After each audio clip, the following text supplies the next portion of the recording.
everybody to get here, and every single point you put on the board today is going to maximize. Players getting in the air, so we're ready to get back in, but we'll finish off the podcast very shortly. Last one for me though, we've got to talk about construction workers. We've alluded to it already, Koa. На ютубе запустил, ссылку себе обнови.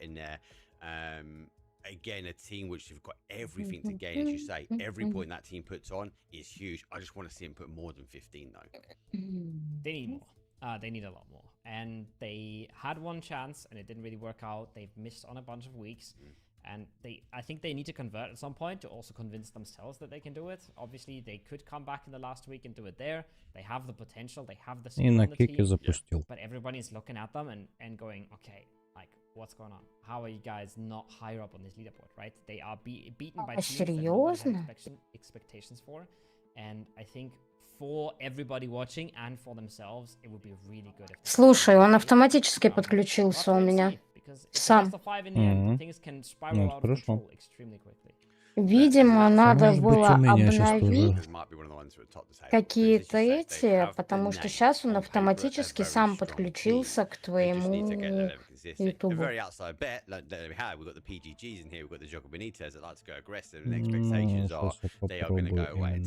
Канал тоже подсоединится. Я же с ноутбука когда смотрю. У меня все нормально, вот с компьютера почему-то нет. Да, канал. А ты обновил, как у меня все? А вот, подключился, но не сразу. Вот, прикинь, подключился. О, все трансляции активны. Так что подключаемся, ребят, подключаемся. Все для вас. Поболтаем. Поболтаем, да. Тогда в телеге выстави. Отключил везде. Ты же администратор канала, ты можешь тоже это сделать? Какой ты добрый.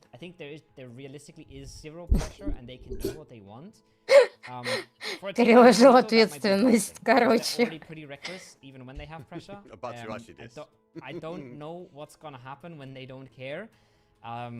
But I would say that the pressure is really towards the bottom side of the leaderboard more than towards the top. It is really interesting for both those teams for me because, as you alluded and mentioned, the fact that they can play PUBG free is scary. Jogo Benito is one of those teams that we've always seen them. They struggle with placement, but they don't really care. I've spoken to them about this. They're like, we're just here to get points. And do you know what? If we keep getting those kills, you say that level of consistency of points racking up is good. I'm interested to see what they do, whether they look to try and drive a first place and get that golden ticket and then let it aside, or whether they just, it's going to sound scary, Karo, try new things today and not worry about coming first. Because as you say, they're already qualified. Argument is they're going to stay number one no matter what, so they can do whatever they want in these 5 games. Yeah, I think you're essentially gonna start looking at, okay, how is our day going? Can we win today? Are we in a position to win the day? Maybe after 3 games you can reevaluate that and then say, okay, we are either gonna take today to learn, we're gonna try to win, or maybe we're gonna try, like you said, try different things or work for drop spots, work against some other teams. Вот мне все-таки интересно, кто вот эти два человека, которые на ВК сидят и как Штирлицы там засели. Не знаю. Обновление, Фурия, Футы до сих пор 1-1. Первый матч забрали, кстати, Футы, 13-11, там Рубилова было у них. А второй... О, начинается матч. И Рангель. А второй Фурия легчайше забирает 13-6. Это полуфинал, к слову. А я предлагал вам, ребят, посмотреть вместе. Вы реакции не наставили.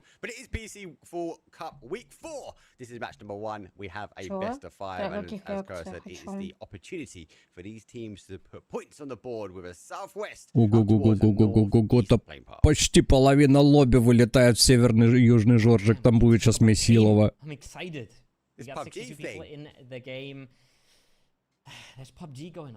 Вот это сейчас будет интерес. Мы можем синхронизироваться. Какой у тебя минута матча? У меня? Да. Где? Ну, ты же прошла по ссылке, открыла трансляцию официальную? Я на твоей трансляции. Ну, я же тебе скинул официально. Сейчас, подожди.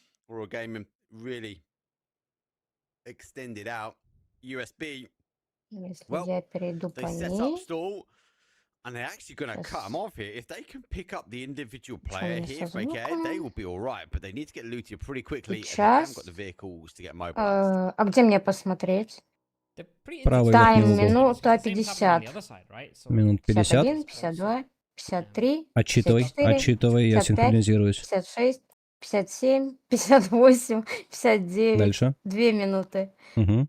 2, 3, 4, 5. Все. Синхронизировали. Как ты это сделал? Приостановил свою трансляцию, она у меня немножко вперед шла. Просто даже если ты с одного оператора, там, с одного браузера, с одного компьютера, но с разных вкладок смотришь, у тебя может быть разная картинка. Разные соединения. Тому надо было синхронизироваться.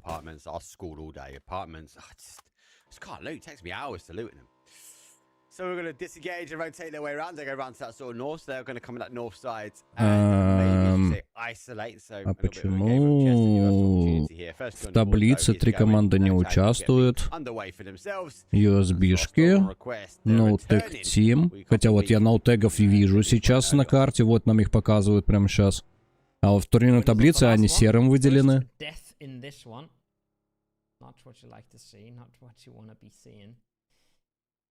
Что-то нездоровое. Ребята, всем здорово, кстати.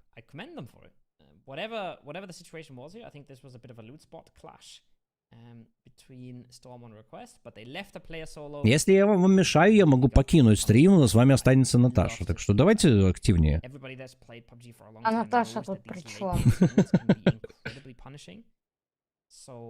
Что я сделала не так? Чё ты пытаешься меня кинуть на амбразуру, блин? Какую амбразуру? Ой, я даже смотрю, что у Борзов трое играют, ДНки трое и Штормы тоже тройка. Интересно. Кого они не досчитались? They've now got the zone. See if they can get the opportunity to convert their win. No tags right north side obviously have got the early point as they will take that sort of McDonald's compound. Again, I do like that sort of neck of the woods here. Everlong rotated in on the east side. Ой-ой-ой, сейчас Хирыч получит. О, нет, не получит. Хорошая реакция. He took it full force. Headshot, baby. Construction workers. Well, down to 3. You hate to see it. He had no idea. He had no idea. That should not Ну, happen. стикер, ты переименовался? That's a free kill for Norcus. Надо было еще Team Falcons Official написать.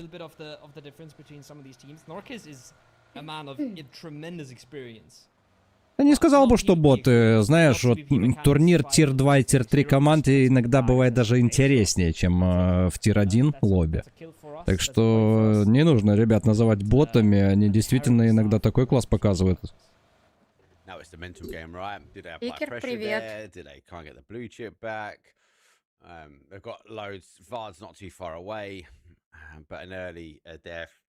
Тем более, среди этих ботов целых 10 команд ботов из СНГ.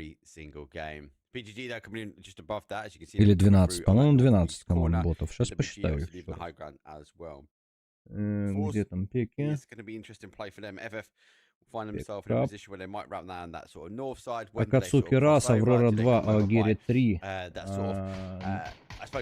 ДНК 4, Оверлонг 5, Full Force 6, PGG 7, NVG 8, Фрисайд 9, Штормы 10, Борс 11, USB 12. 12 команд из СНГ. Из 16.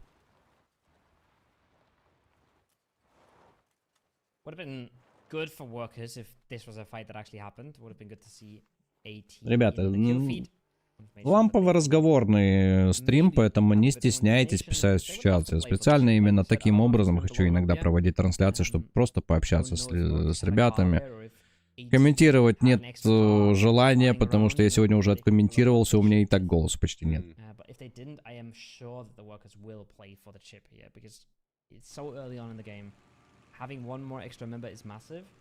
А вот и эти ребята. Банан, если смотришь, вот ты должен помнить тег Аврора, на которых вы нарвались совсем недавно. Вот они. Вот они, ребятки. Артекс, Магор, Санфлави и Лурекс, которые вас отымели. Кто завтра выиграет?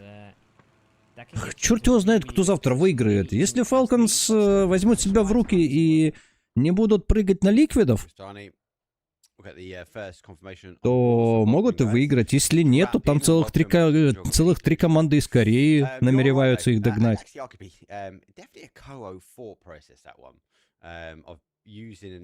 В принципе, ну, почему нет? Там разница по очкам у команд не великая, поэтому и Геконы, и Генджи, и кто там третий еще? Кто там третья команда? А, T1. Они могут догнать Falcons. Но как Falcon на сегодняшний день начали, действительно мне понравилось, хоть и иногда и без скиллов, но все-таки с плейсментом хорошим.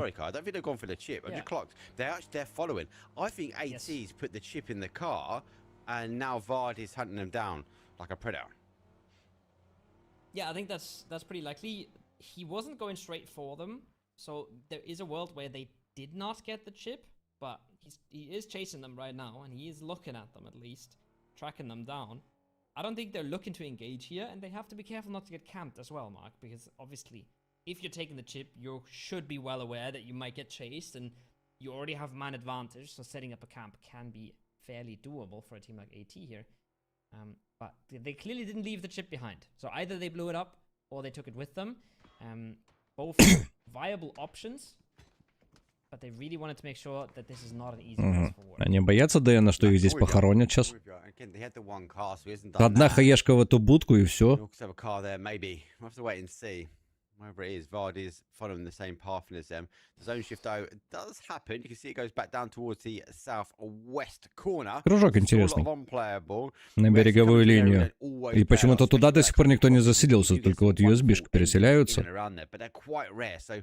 Аврора поехали. Тоже. О, вот вам и драйв-бай. Having to dip on out for no slack, having to make sure that he stays alive, cut off from the rest of the squad by just power in numbers here from death mode, a little bit more. Интересно почитать никнеймы, ребят. Иду на Ликвипедию. Slack, however, the other three have made it through, are going for good position, and you can see there's a million sends across Erangel right now. Everybody's trying to get to that western side. Everybody's happy to be playing pretty far west now as well, Mark, with the land ratio no longer pushing away from the water. You can play a lot of the coastlines. You can get really viable spots on the coastline, on the hills around it. So everybody is just trying to cut through that congested eastern edge at the moment. У команды Эверлонг новое мясо появилось в составе. Американец.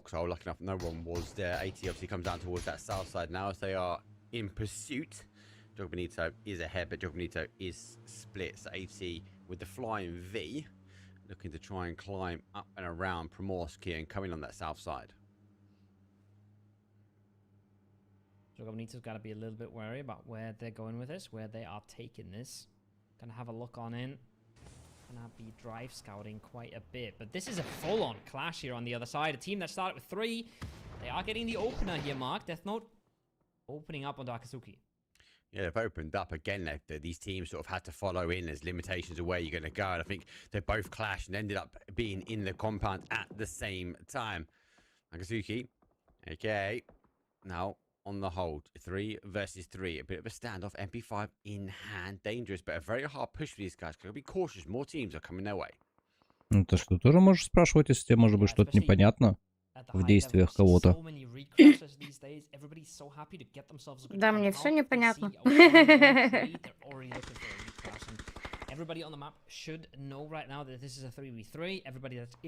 Да и у кого спрашивать? Только стикер на стриме. Ну, может, я тебе что-то объясню.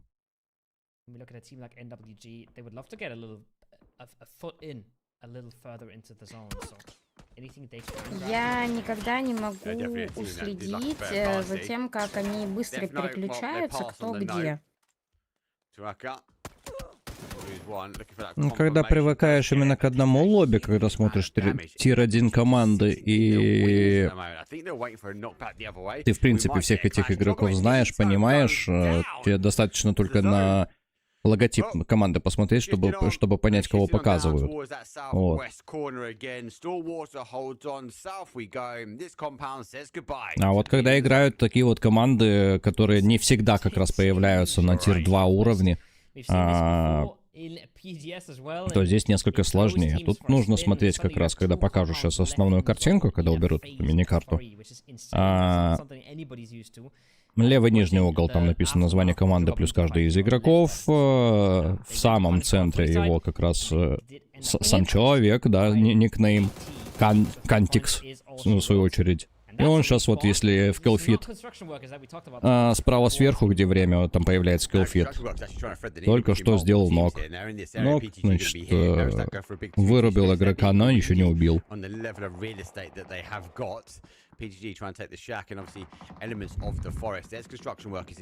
Не, кружок неудобный. А, сейчас Сата забирается наверх и хоронит PGG. Чекай. Hearing these cards pull up, obviously with the information gained at a distance, can he get into nade range? I think he's like barely out of nade range, but he's looking to do some work with the gun here, and he's just able to do that Слушай, because Slack котики extended завтра so на much, тебе right? So they будут got themselves вечером. the space to make sure nobody Что is on это? their А, west. тебя не будет? That means they can get way more Ну, тебе надо aggressive будет towards the shack. убрать. Sata is Ну ладно. basically on mistake watch. He's Я waiting надеюсь, к for тому easy моменту, to как make mistakes лекарство and давать, try я to punish приеду, and но doesn't want to expose если himself. что делать, ты уже Prislо, on the знаешь. other hand, they're Знаю. looking to close this one out, Mark, and I love that.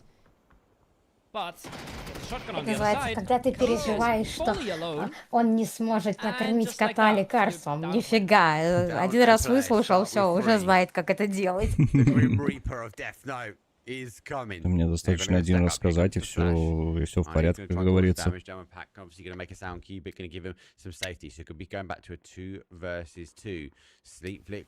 Ну, почему-то некоторые команды втроем начали, видимо, кого-то с уроков не отпустили, либо родители дали пиздюлей и отправили спать. 1v1 in the blue. It's not pretty for anyone involved. How the Senpai says, okay, sure, at least a point, at least something for us. We're gonna pick that up. Thank you. I'm gonna look to Все play равно, into мне the кажется, zone. Remember the что res we saw from Boars that got данные, cleaned up immediately by данная NWG? I трансляция, like the она reaction, I like больше the punish. как бы особо никому Here's не another интересна. res Всем from интересно не 18, проходное, but I а wonder когда how much уже loot they будет got him. How известно. much loot they got Так from еще him. раз говорю, на отборах иногда такие вакханалии бывают, которых никогда не бывает на тир-1 уровне команд. То есть, чтобы у тебя в одну локацию с самолета выпрыгивало сразу 5 команд, такого не будет в тир-1. Никогда в жизни. Потому что в тир-1 команды зримо и незримо договариваются, кто какие позиции лутает. И там шанс хот-дропа, он минимален. А здесь команды не могут договориться.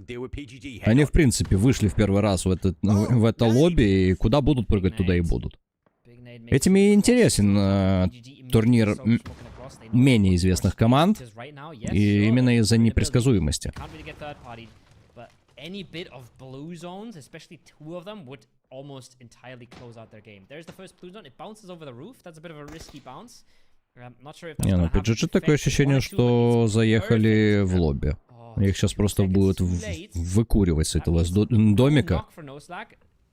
When these first hits come through, and that's gonna mean a hard cleanup for them later on. It's gonna be a hard cleanup. The blue zone obviously does some damage, but not too much.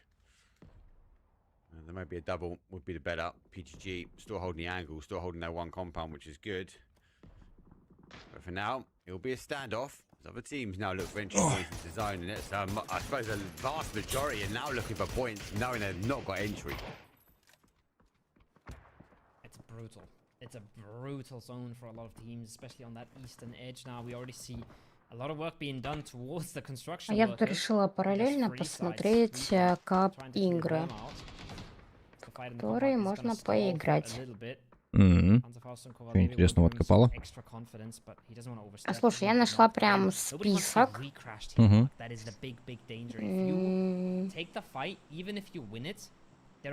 Так. Арк Райдерс. Экстракцион шутер. Жанр.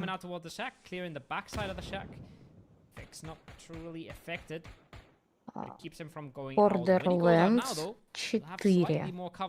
В Бордо не советую. Игра говна.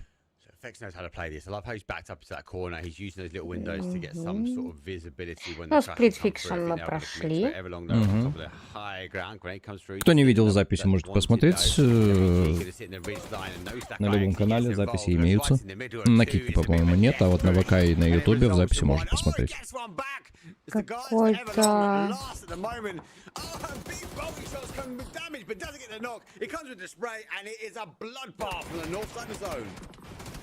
Oh, it ain't clean at all. Saint gets another one. This is a lot of knocks coming towards NWG with USB from the other side. It's not clean at all, and what looked like a desperate send for Everlong. Ну, по типу выживалки что-то. Маратон, как правильно, я не знаю. Мне нужно посмотреть. Может быть. Я могу тебе ссылку кинуть и посмотри. Вот. Ну, давай посмотрим вместе, может быть, что-то выберем. А может, там больше игровых мест можно там со зрителями тоже устроить, если захотят, конечно. Ну, захотят или нет.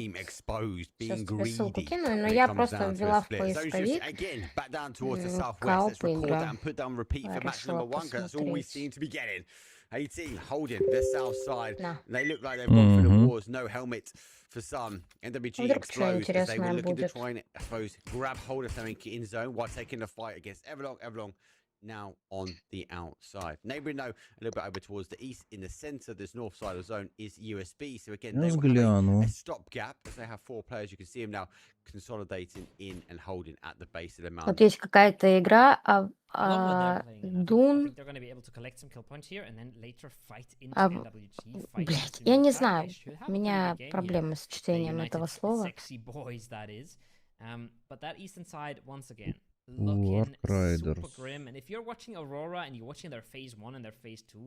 Это просто шутер. Просто шутанчик, даже не коп. Борда — это полное говнецо. Пробовал уже. Марафон хз. Надо посмотреть что-то. ПВП и ПВЕ. От первого лица. Вот следующую посмотри, я не понимаю. О, Дюна. Дюна Вейкен. ММО. Когда эта Дюна стала ММО, я не понял. Не знаю, но тут написано, что можно в одиночку, в кооп и так далее.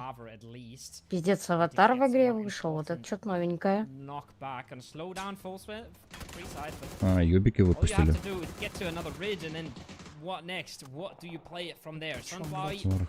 Нет, Пик я смотрел, в принципе, игра достаточно интересная, но будет ли она интересна в плане именно прохождения, что и просмотра, ну, тут вопросики. Пластилиновые человечки, которые пытаются спастись от потопа, залезть на самую высокую часть острова. Да. Ну, это индюшатина. Вот, кстати, инди-игры можно тоже посмотреть. Инди-игры, они очень часто как раз идут кооперативные. Хоррор пропускаем. Elden Ring. Что за игра? Ну, тоже можно взять на заметку. Но выглядит, картинка, во всяком случае, выглядит интересно.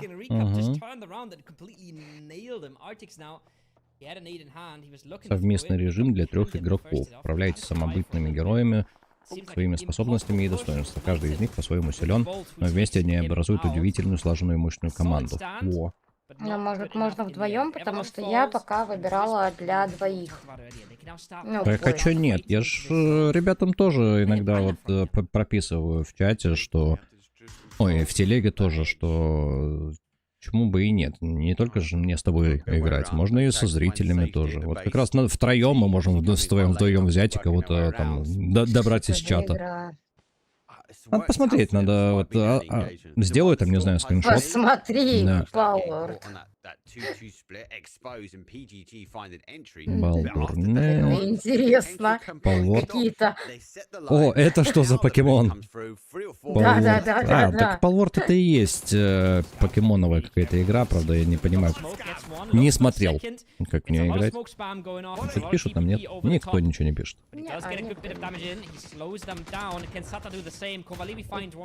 Как я и сказал, PGG сейчас похоронят, их и похоронили. И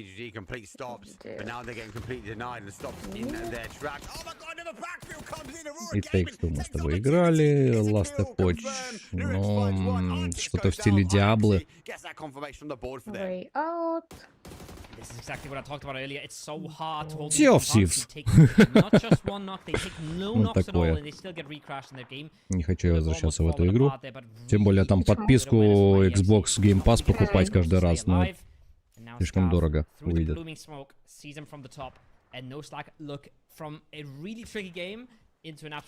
Фазмофобия, но это самый хоррор. Бывает это хоррор. Destiny, но мне лично Destiny не нравится, не знаю. Многие ее любят, а мне она не нравится. Division. КЗ. Far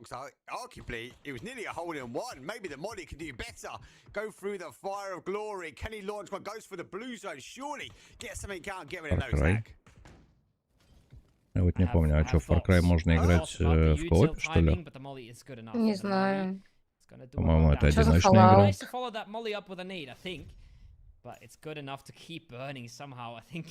Fallout 76. Многопользовательская компьютерная игра в жанре акцион РПГ. Игроки могут играть индивидуально или в группе до 4 человек. Я уже не помню, что такое Fallout. А в игре есть открытый мир, который... Ну, сама серия игр Fallout, она тянется из 90-х вообще. Это одна из самых старейших игр. USB have played this so well. It's nearly a full house. At the end of it, 4 versus 4 versus 4, AT down to 1. So they've been in the wars all the way through. No Tag looking to try and claim back the area they had before. Sata and Scav just edge slowly as they use those angles. They see the player. Mission Voice, though, will not miss the opportunity to try and get one more kill on the board for them. Up to 11 at the moment. Ring around the roses. USB, well, they secure the last one. 6 frags for them already. Looks like was looking to punish, and they're looking to punch over the top now. Scav does not only find one, he sees the second as well, and surely gonna convert. Needs a bit of help from his friend in IEX there. Not the cleanest spray you'll see from Scav. Да, ну это, по-моему, тир для No Slack. Форсов они уже не запустят никуда, тех из будочки не выпустят. Сейчас USB-шек просто как тополей на плющихе разматывают.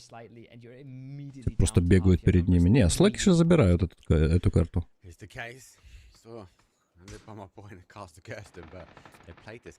Не верю я, что форсы из будки как-то выселятся. Climb to Victor. They're on the top 3 scenario at the moment. It's 4 versus 4 versus 2. AT obviously take 4th place. It's going to be at least the 3rd place for these 6 frags. It is a good game for the United Sexy Boys, regardless. But they would have loved to at least play for the win here. And right now, very far on the back foot. We know that phase 8 does not hard shift. So we're going to enter somewhere on that hillside. And now they definitely have the worst spot. So even though they did get punished, you could say it was a necessary play for them because they kind of needed this space that No Slag is controlling right now.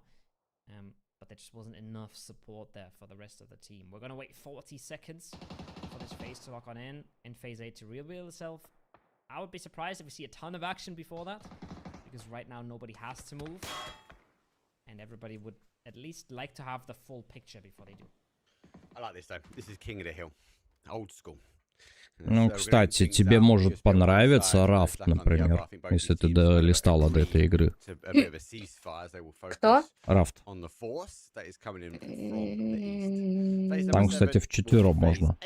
И даже больше, по-моему. По-моему, даже пятером можно. Что за рафт? Ну, чуть пониже, если прочитать. Симулятор выживания. Тоже интересная игрушечка. А, увидела. Я его уже пролистала. На плоту пытаться выжить.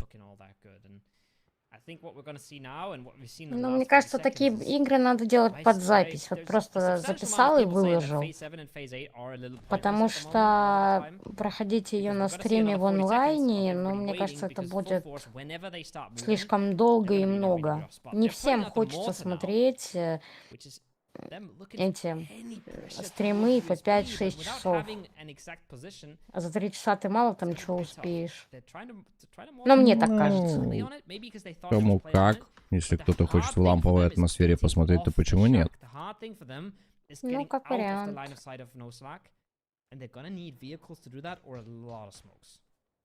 Просто записывать, например, часов 10 материала, а потом делать вырезку на на час, чтобы она была больше времени, так сказать.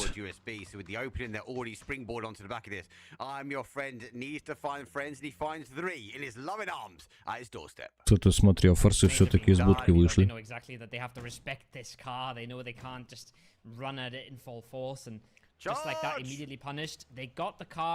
And they got the mortar opener, which is crazy in that position. But Exit immediately pulling up, immediately wants to claim that space. Takes a lot of damage, but puts more damage back. And he opened the game up for no slap.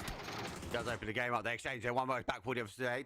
IXE finds a second now as he is holding that. Good play from him. Molly goes back towards the car, but IXE's already off it. Scav now has to go for the backfill. They want to take the 2 versus 1 on this top side. Sloyd going to try and hold on as he's calling for reinforcements, though, in the wings. Molly, again, really, really strong. Gets the connection. He's going to go down. А где четвертый? Почему форсы втроем дерутся, а четвертый там где-то ползает? I'm not sure if they know about the inside on the bottom right. I think there was a shot fired there. At least it looked like it on the map. Now they know. Now they spotted him. And now Kovalevi should be able to swing on down there and take that fairly freely. Because as you see, inside should have no idea. But he spots him over the top. Barely gets inside the smoke. And he keeps us guessing for a little while longer because a res has been coming through. Yeah, Rez is back up, so he's back to a 3-3. 4 versus 3 now as No Slack also get a complete reset. We are facing number 9, so we are going to work our way. And IXE again with the big lift here for the team on one side. Pops a smoke and swings and gets the second. That is disgusting. Oh my god. Oh my what god. a win. What? No Slack have no slack in their gameplay. It's 12 kills, a 22-point game. And from rags to riches, No Slack got exposed in their 2-2 split, but they claim victory here, Kobo. Just absolutely just keeping their wits at them at all times, not overheating at any time in that compound fight, right? Just slowing it right back down. The second PGS made landfall and they couldn't get a big opener. They get one knock, they realize this is not pushable. We have to chill. We have to control our ground, and they do so beautifully. IXE was the guy that clutched the compound fight when Aurora breached, and was the guy just put the team in his backpack on that hilltop. А, ну симулятор фермера, Наташ. Да, я увидела, и ты знаешь, из всего списка мне понравилось, ну, может быть, 1-2 игры, и то, не знаю. Что ничего интересного. Вот я весь список пролистала, ничего интересного. Всякие зомбаки и так далее, мне вообще не интересно. Разве что какую-то индюшатину действительно искать интересную, возможно, для кого-то. West Hunt, кстати, тоже достаточно прикольная игра. Но для нее как раз нужно больше народу собирать. West Hunt интересно играть толпой, потому что там можно типа один шериф, либо можно сделать несколько шерифов, и остальные все типа разбойники, которые выполняют миссии. А шерифы должны определить, кто из людей, которых там в городе большое количество, именно разбойник, а кто бот. Punished by teams with maybe more experience at this level, it's fair to say, but they will at least take away some things from this game, and they were really close to playing up a fabulous one. Yeah, look, as I said, I stand by it. I think USB played that game really well. They had Minecraft Dungeons. the rotations were on point. They knew when to have that 2-2 split as well. They exposed the angles. A lot of teams in the north. I think for me, look, they did get punished in the late game, but where they were holding, they were trying to hold that sort of west side of that ridge. If there wasn't no slack on that логотип черно-желтый, they would have had the high ground, and they would have been the team making the punishment. So maybe should have been there a little bit sooner. Maybe there's a lot of maybes. Вот то, что сейчас. Arguably, they take the points from that game. И у них сделан уголочек, прям уголочек. That was 11 points. Логотип сверху. Ну, ты про PEC? Да. Ну, я бы не сказал, что черно-желтый, черно-песочный, наверное, что-то такое. Ну да, но все равно. Just by experience, I would say that when you got so close to winning a game, you feel really bad about losing it, and they will feel. Тем более логотип PEC то ли синий, то ли фиолетовый, что-то такое. У меня черным выглядит. Не, он либо синий, либо фиолетовый.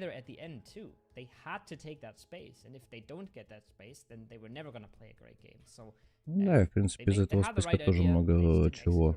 И либо не знаю, либо не приемлю. Да. Так, пару игр только если отметить на будущее. Но при этом RAF тот же, например, если брать, либо другую игру, это уже не аренда аккаунта, это уже покупать нужно. Да, потому что эти игры не на несколько там недель, эти игры там можно проходить там месяцами.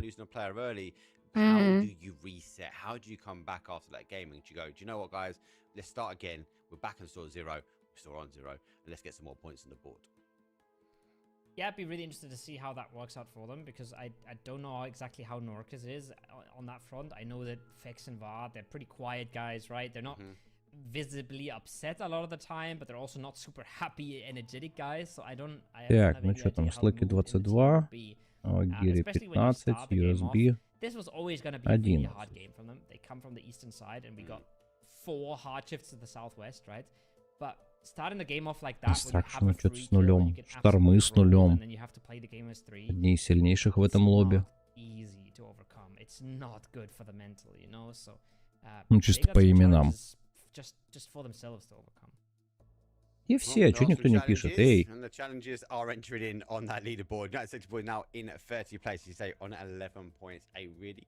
Просмотров нет. Ну, наверное, люди отдыхают. Тем более сегодня суббота. Ну, тем более суббота. Тем более вечер. Люди уже должны отдыхать и, там, не знаю, смотреть там телефоны, телевизоры свои.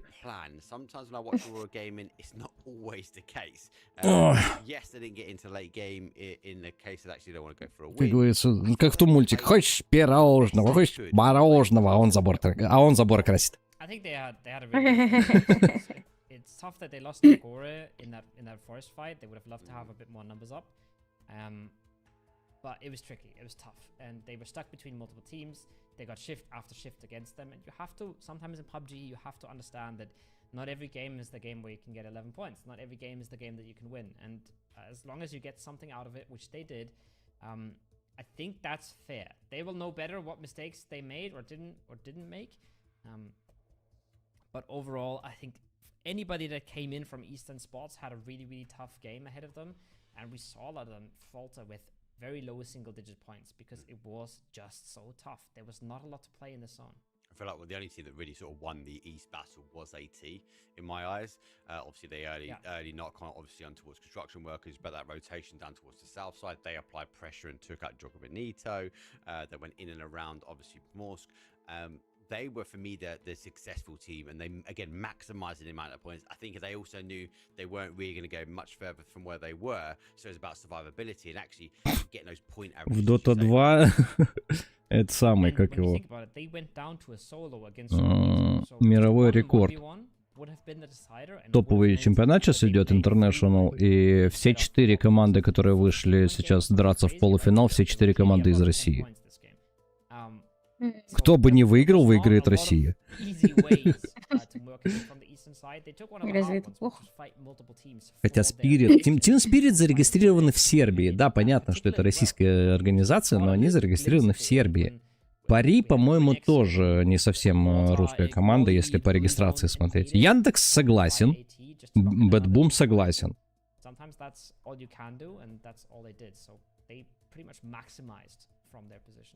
Yeah, and again, we saw the potential backfill for them on the compounds, but they saw that no slack positioning. They obviously disengage, go towards that sort of top. So I like what we see. AT is definitely one of these names that are, again, rising to the top. Yeah. So, again, I do like what we are going to see for them. I do want to touch base though back Больше on интересных новостей пока нету. as we just wait for the И в чате никого нету. No slack for me. Early part of this какие? year was that team that we sort of knew they were in and around those Вредные. regionals. They Да. came through, they qualified in this format. So they like this format, they like the reps. Третий матч Фурии Футов 8-4. Первая половина. Фурия, по-моему, хочет в финал. Если еще и Легаси отдалеют Спиритов, это будет бразильский финал. Да вот это будет интерес. Легаси и так уже сенсацию сделали. Вынесли вперед ногами Нави, вынесли вперед ногами Фальконов. Сейчас еще и Спиритов, если вынесут, ну это будет полностью сенсейшн. А в финале еще и Фурию разгромят. Я буду орать в голосину. We have all seen the glimpses. Sata is known to be one of the most mechanically cracked guys in the region. Kovalevi was the phase analyst for a long time with a lot of merits for a very good reason. And then you have an IXer that's kind of a little bit more undercover, kind of a little bit more on the back lines, and able to just put a game on his back like that, right? He just absolutely Пойду я, наверное, передохну. So there is a ton of potential, but the majority of the times we see them in lobbies like this. Ребят, ну я специально Дашу взял, чтобы вы, может быть, пообщались с нами как-то. Сидите, молчите в тряпочку. Так а что, 3 человека на стриме, что ты хочешь? Это у меня такое ощущение, что даже не 3. А 1,5, да? Да-да-да. Один из которых я.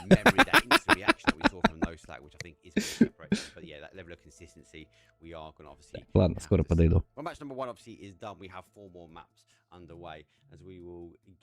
The plane up in the air very shortly. We're going to Miramar. Miramar does change things up though, Koho, because obviously there's a lot more space and some of these teams will actually favor that space for themselves. A lot more vertical space as well, right? With a lot more playable mountains. Not everything is as flat as an Erangel would be, so that changes things up a bit. Land ratio is a thing that has changed this map a lot and has changed the way this map flows a lot. We are sticking around to the mountains a lot longer now. But overall, I think we are seeing teams adapt fairly quickly because these are the more known maps, right? These are the household maps that everybody knows, like the inside of their pocket, we would say in German. I think in English it's like хоть the back как-то pocket. отвлекать. О, на Ютубе уже 2. Not be a ton of surprises, but when we're only playing 5 games, you gotta deliver every single time. Yeah, in each of the 5 games, obviously, no like bad game in number 1. Again, I still think. Я под их комментирование там засыпаю. Что я вообще не выспалась. The red zone on the beach and it fills with water. I thought that was a nice little touch. Didn't expect to see that. Anyway, Miramar, again, we do have a lot more versatility, and with those zone changes, we're going in a lot quicker earlier on, and we don't see the hard shift away either. So again, we are sticking to the будет Мирамар. Somewhat unplayable a little bit longer. Потом Таэга, Ронда и Эранги. А почему первая карта всегда повторяется в конце? С какой целью? В прошлом сезоне, когда... Потому что всего 4 киберспортивные карты из всего карты в игре. Все остальные карты отвергнуты либо организаторами, либо игроками. You also have to consider, right? Like how much Типа can им you study неудобно. other teams? How much can you understand what other teams are doing? And when we're talking about these maps that we only play Поэтому once a пока day, эти карты не you are будут принять halving в that. киберспортивный вид, они не появятся в All of your study киберспорте. material. Понимаешь, как интересно, если кому-то, какой-то команде не нравится карта просто потому, что она им неудобна, это нечестно. Как раз таки на таких картах проще всего обучаться и учиться играть лучше. And now it's one of those maps. Тут дело не Only play one a конкретно day. одной команде, тут же It's probably, if происходит that's общее your bad голосование. map, that's the one you at least have to focus on, because obviously Даже если Avrilo 51 на and Tego 49, play то way это more, уже so решение. it's not the focus point for a lot of teams. And I think still for a lot of teams, they don't love the map. I think there was recently a В public прошлом blog сезоне, post когда as было well 6 about матчей в sort день, of the picks повторились две of карты. everybody in map Повторились selection. Ранглер и Avrilo was by Мирамара. far the least popular map, which was really surprising to me. I thought like the big maps are super popular. В этом сезоне сделали But вот it в was первый really день. Rondo at the bottom. Если идет 3 дня финальных, not surprised. или 2 дня финальных, в первый день идет 2 Ранглер, а во второй день идет 2 sat in Тайга. the wings of, oh, well, this is now accepted. And arguably a lot of the teams, as you say, learnt the data around that. Игроки сами Rondo, I still think, предпочли эту карту an unknown Мирамару, to a lot of these teams. так как более Obviously, the активно, company более report, for those that may have интересно. just jumped in, obviously we are now on week 4 of week 5, where these teams have been competing. They get to Saturday and they get to put points up on the leaderboard. Every point that they get today will enter into this overall leaderboard, and depending on who qualifies where, what, especially with week 4 and week 5, as we have a golden ticket for the team that does win, they'll go straight through to the playoffs day number 1. This might obviously expand out. So again, good game, as we mentioned, from obviously some of these teams down at the bottom. And for those new entry teams, they get the opportunity, like United Sexy Boys, with 11 points to go maximise what they can at a best of 5. Yeah, United Sexy Boys, construction workers here on 11 and 15. But I'd like to have another look at that day 2 especially. I think that's where we see the most movement today, right? Because day 1 looked pretty locked in. And day 2 is Gridlock and TMO not showing up today. And then the mix there already down in the bottom 3. Kazakhstan and Winsight and more esports all not playing today. And that means a team like Everlong, right, could easily push themselves up. A team like Storm and Request, they're looking to solidify their spot in that day 2 at least.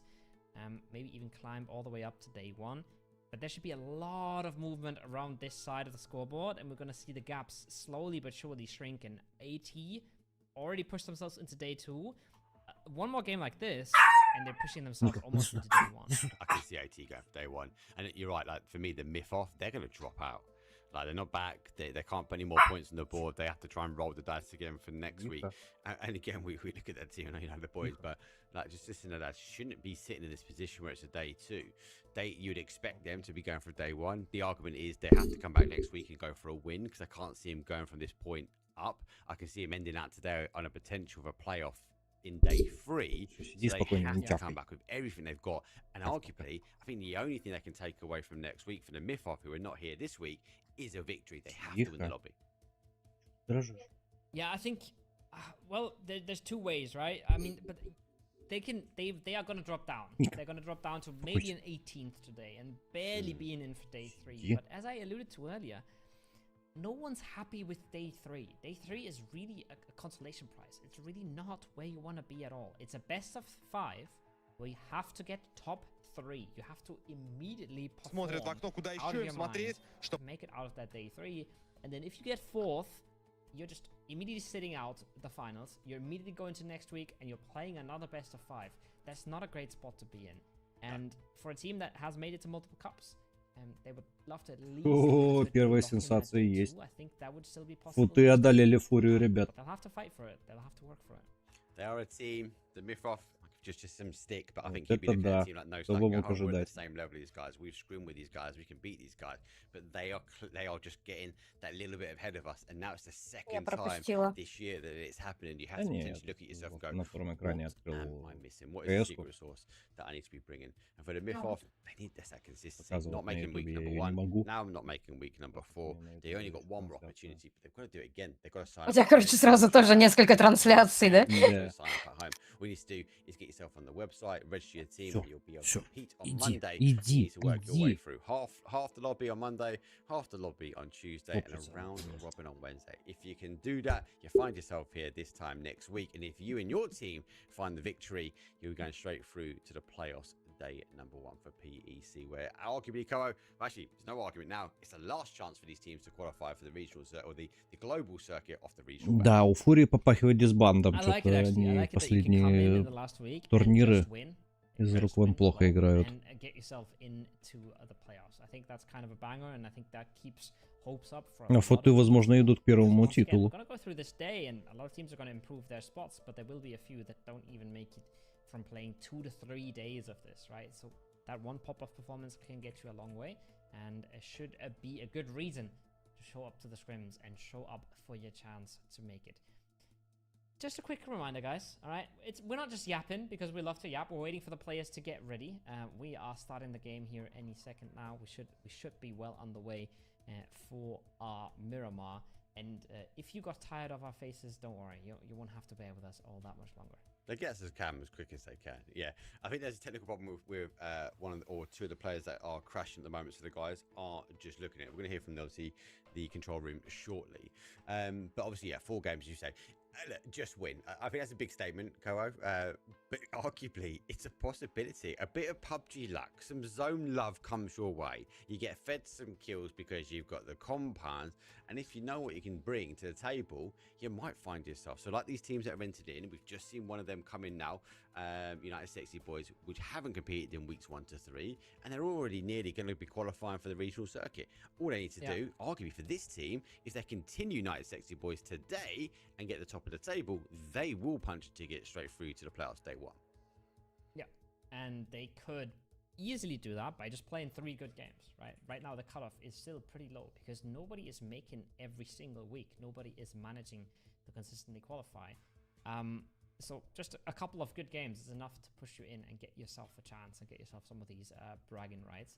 And there is an added bonus where there is a chance, right, that a team wins today and is already qualified, and they win the next week as well. So you might even slip in there with a 2nd place. It's not just the win. If you had to call it though, Koho, now, if you had to call it now, do you think we're going to see a random team take the win, or do you think our consistent dogs like a PGG and those like is going to just sort of take it away from everyone? I'm a numbers guy. All right, I don't believe in the upset when the upset isn't super realistic. I don't think there's a ton of teams that will win a best of 5 consistently against some of the top teams here, right? I mentioned Nuzlocke, I mentioned Joga Bonito, I mentioned PGG, and I think they're clear favorites. But it's a best of 5, man. A lot can happen in a best of 5. One of the best teams in the world cannot qualify in a best of 5s. And a team that would struggle if you put them in this lobby 100 times can have that one day where everything works, you get a little bit of luck, but you also just play really well for a day. Every decision you make seems to be the right one, and all of a sudden you're in there. So it's definitely super possible. Obviously, it's more likely that one of the really experienced, really strong team takes it, but it's still... there is a Скучно chance. с вами, ребят, скучно. Совсем молчите. Только стикер пару сообщений написал и все. Crashing out, but we got to go. The flight was delayed enough. We can't hold the gate open forever. We've unloaded their baggage. Ну, естественно, его любимые фальконы номер 1. Пока что. Завтрашний день все покажет. Смогут ли они взять чемпионство? Maybe. But this is match number 2 of 5, Koho. A good playing path for Miramar, I would say. A fair one. А если он еще и запишет это на ТикТок, то было бы вообще приятно даже посмотреть. О,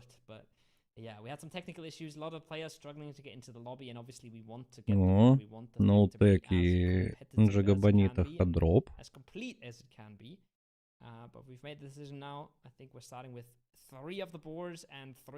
Хотя, скорее всего, нет. Джога до Сан-Мартина не полетит, скорее всего. Хотя, нет, летят.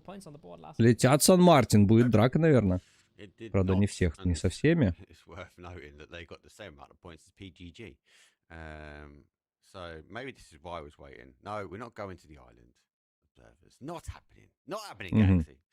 А вот на этот островочек на востоке, может, прокнет зона?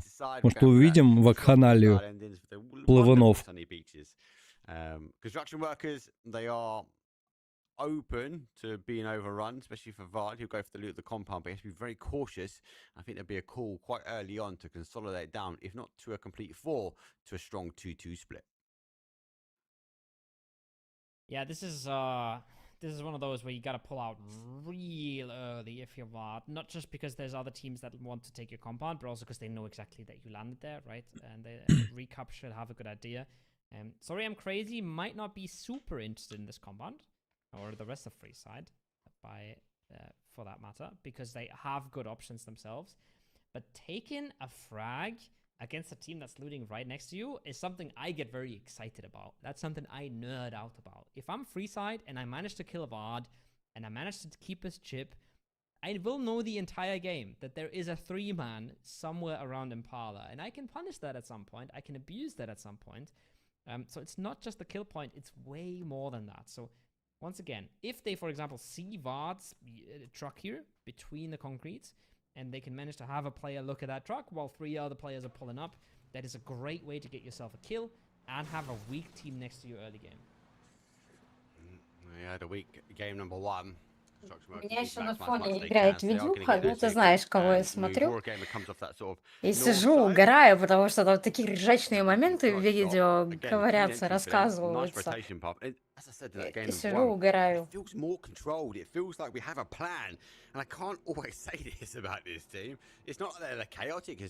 у нас перерыв на моем втором экране. Поэтому, ребята, если хотите, я переключу на КС-ку, но при этом стрим на Кики и Ютубе автоматически прекратится. Я не хочу страйки ловить. То есть КС-ку мы будем смотреть только на ВК. Especially when you have priority, you gotta sometimes, right? Sometimes in competitive PUBG, you gotta play your game with a 4x AK, right? Nothing wrong with that, mate. Nothing wrong with that. Level 1 helmet. You can't be picky. You can't be picky every time. Sometimes it is the 4x AK. Sometimes it is the Scar L that has to do the job. And they do shift out a bit here, construction workers, but they're still playing with fire mark. I like it though. I don't wanna say, oh, they're taking risks here, this is bad.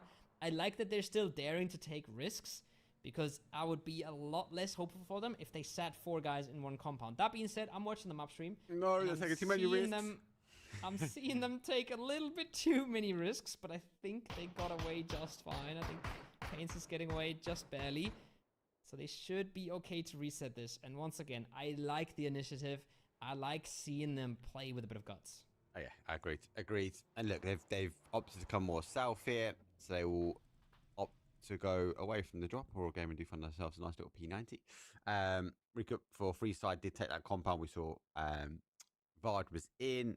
Fex with the AK 4x taps. Dangerous, because you are telegraphing to a lot of the lobby that there's one guy in here, and it's an AK, and he's tapping it. Like, is he really set for a crash? Is he ready to go? Well, not as ready as full first as they find themselves an early kill. And Storm on request, not providing the same electricity they did in their first week. I mean, like, you want to crash a 4x AK, okay? But if somebody has an AK, that means they either don't have a good AR or they don't have a DMR.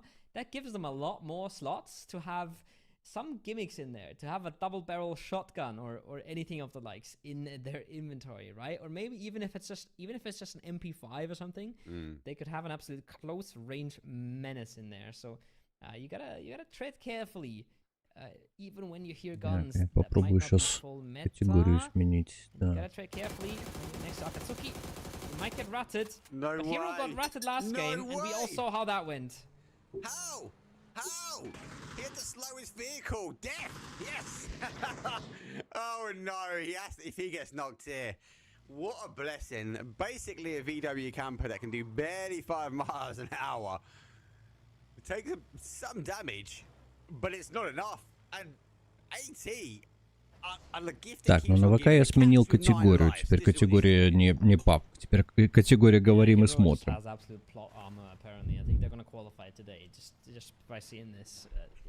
У тебя там есть категории? Ну да, я могу выбрать, какую категорию я стримлю. То есть, если я там запускаю, например, обзор музыки какой-то, то я выбираю именно данную категорию.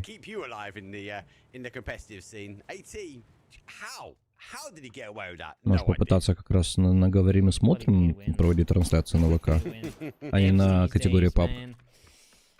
Gets himself out of dodge, gets to play the game when he should really have been dead. But the rest of the team also wasn't there. The rest of Akatsuki also wasn't there to punish. If the rest of the team was ready for it, then maybe Just popping the tire would have been enough, right? But Салик, ты зачем переехал Презенте? Я не понял. Залутал своего товарища и уехал. Обсервер смотрит на него, типа, ты чё наделал? Эй, а ну вернись, эй. Вот это да. Да.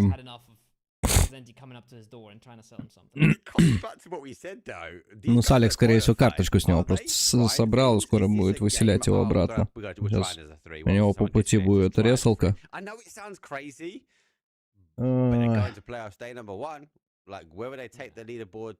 Ну и немцы. Сейчас, если зона на Леслеона спрокнет, это будет что-то с чем-то. Все 16 команд, считай, заселяются в этот мегаполис, и начинается драка. Но я бы хотел, вот если ты видишь сейчас эту карту, восточный остров. Понятное дело, что шанс прока на этот остров минимальный, но он даже меньше 1%.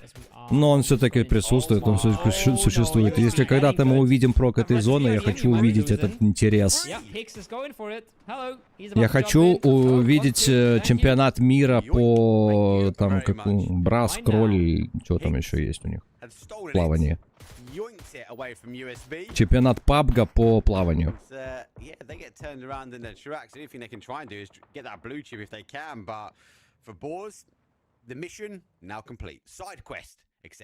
А, кстати, зона можете уйти в Леслеонес. От островов она отпрыгнула все-таки.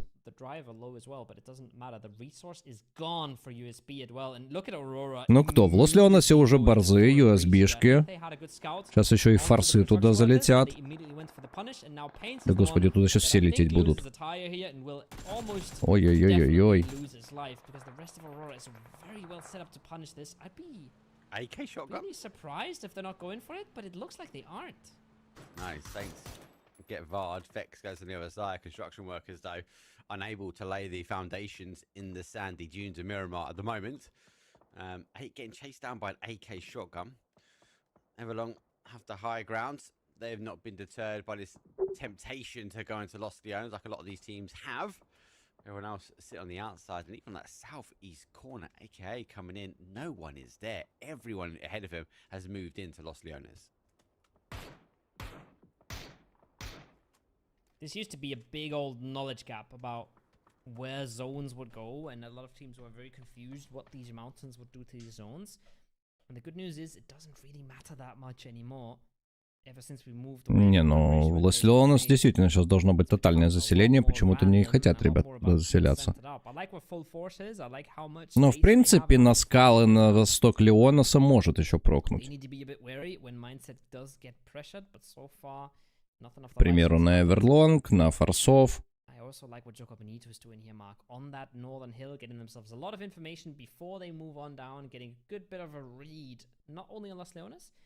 But also on the north side, because half of the zone is still outside of Los Leones, right?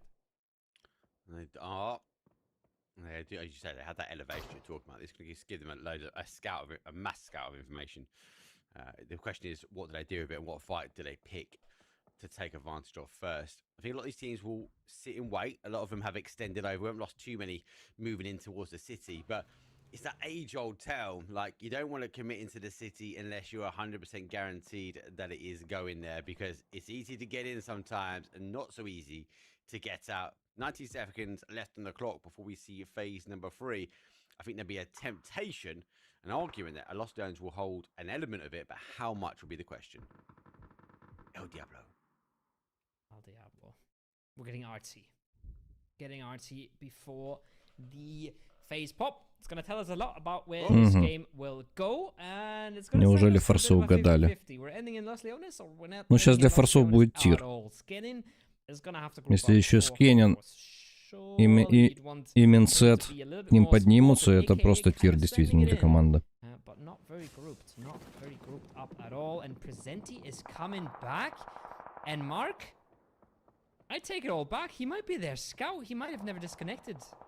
They might be trying things. You think they heard your big gameplay and they're like, oh, let's give it a go. I think they are trying things. I generally do. Yeah.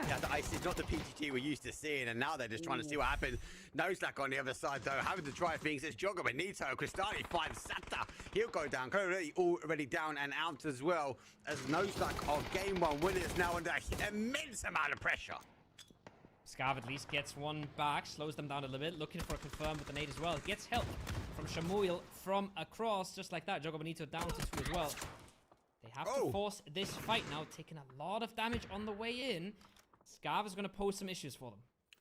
Scav is going to post as many issues. You can try and delay as much as you can. Construction workers, they set in towards the buildings on that south side, though. But for Scav, he's going to try and take opportunity. That is a freebie. Господи, Скав похоронил Джога Бонито. Такие классные моменты у Джоги были. Confusing things, though. Twitch chat has just told me that IXM must be hacking. And he got absolutely rolled on that drive-by. No Slack down to 1, so I'm not sure what's going on in this game. А борзый? Какого хрена Хикс Ноки? Я не понял, он еще и почти на крыше. Где ты маслину там словил? Second slow game for Jogo Bonito. Yep. But again, it comes back to your point with PGG. Are they trying things? Like... О, вот это ПВО! Ноутек, поздно вы сюда высадились. Вот это ПВОшка. They've had to go for a full send in towards Lucians, but this is a gamble. Yes, we have 50% of an urban style ending, but we have maybe even more, I'm going to say 40%, 60% outside. And for these teams that are entering in quite late, this is now going to be a question about survivability. What I want to see from Skenin is a nade through the roof, through the gap in the roof. But I think he had one in his hand. He decided to keep it. Maybe keeping it for later. Maybe doesn't want his presence to be known at all. He is quite vulnerable once he gets found out. But it is extra style points when you get your throwables through that hole in the roof. Let's see if they can deliver the parcel. We can deliver you a new zone now. 14 seconds. I guarantee you that. Aurora Gaming holding out the south side for FS. Free side. It's not a free side they want. They have moved in. Mad Negative does get one. The LMG, the era is here. Don't forget we're on the esports patch. So we've got да. 249. А был бы это Хаймас, он бы похоронил этого игрока. Вот вам и разница как раз зажима от тир-1 команды от тир-2. Момент классный был, чтобы выкосить просто сразу двоих из тачек. On this patch, it is pretty livable still. What's not very livable is being on that southeastern edge. If you're free side right now, with Nitro pulling up, Senka Pow Pow on the top rock, and a full team Aurora around you, it ain't looking pretty. It ain't looking easy.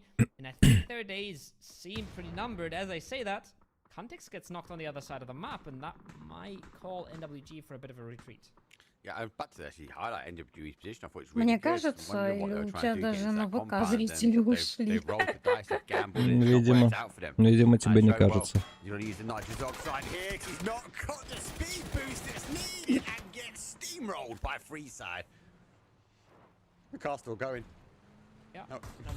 Обратно сменить. Может, не про канала? Ладно, видеоигры, PUBG пусть будет. PUBG. Ладно, сменим обратно. Onto an NWG that had an oppressive spot towards them, but very well reacted by Freeside. Aggression was needed, and they executed very cleanly. They did. Have a confirmation. Сразу тут появился. Does find one, so they've got the high ground. The spray will come through. Click Strido on the org, and we'll swap over towards the MKs. Look for that confirmation. Maybe we'll take a seat now in this one. I've gone out on the kill feed though. Force trying to get in towards their section. They're able to try and defend, so they're getting points from the board. That risk, that gamble they had early on. NWG down to 2, and from such a strong position, they're getting chipped apart one at a time. Yeah, losing numbers on the other side of the map makes them so much of a softer target as well, right? It means you're immediately fighting against a 3-man. You immediately put that down to a 2-man, and suddenly you're up numbers from a position where it was looking desperate. Не, ну сейчас NVG закроет ФС-ок, а их обоих закроет Аврора, но тут уже без шансов для этих двух команд. Тут еще газонокосилка у Лорекса в руках. punished. Gaming looks to get their first point on the board now, sort of swinging on the southeast corner. So again, trying to maximize the points they can get. And again, it feels like a level of control which we're not always used to seeing. So nice hold from them. They've got to be careful with the other mountain though. This force will become a force to reckon with, as they will have the height advantage. We're back towards the grasp of it. And it's a full send here. Boars, they've got that BRDM. They've only got 3 players. There's one didn't pass security gates. But they are maximizing the amount of points in an urban ending. It's Не, ну это в канале. Ну вот этот круг, вот это класс. Ну USB-шкой, допустим, пройдут. Допустим. Ну, форсы, да. Форсы уже все, помянем. Maybe it was PGD being in the kill feed that baited Sloy down, but he will get punished. And he will cost his team. Ворки еще живы. Какого хрена? Construction workers, slow start to the game for them. Up with 3 now, making their first moves on in, but they have so much more ahead of themselves, Mark, because they're not in one of those prior positions. They're going to have to keep moving circle after circle. Yeah. So shifts back over towards that east side. So Force obviously have that elevation over everyone else. Raw game obviously going for that leapfrog house. They try and get hold of construction workers. They hold that south side of the card. They didn't quite make it through. Господи, Артикс. Рука, лицо, Артикс. Ага, Артикс врезался, Лорекс привез своего тиммейта просто в лобби. Понятно, там Зубил аж в соло их всех раздавит.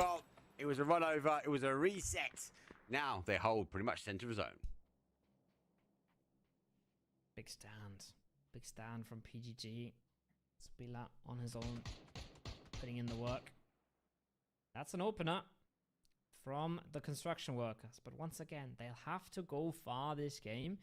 And every one of these crosses is going to be so tough. There's high ground teams like Full Forced. Чего Эверлонг не пропушил скавани? Не знаю, что он там в гордом одиночестве. USB-шки, да, прошли уже. Но тоже не пытаются поцелиться в ангар к скаву.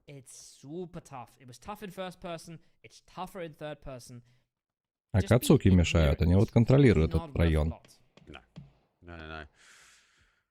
This is now going to come down to a lot of these teams try and maximize their points. Now, those points are going to come from kills.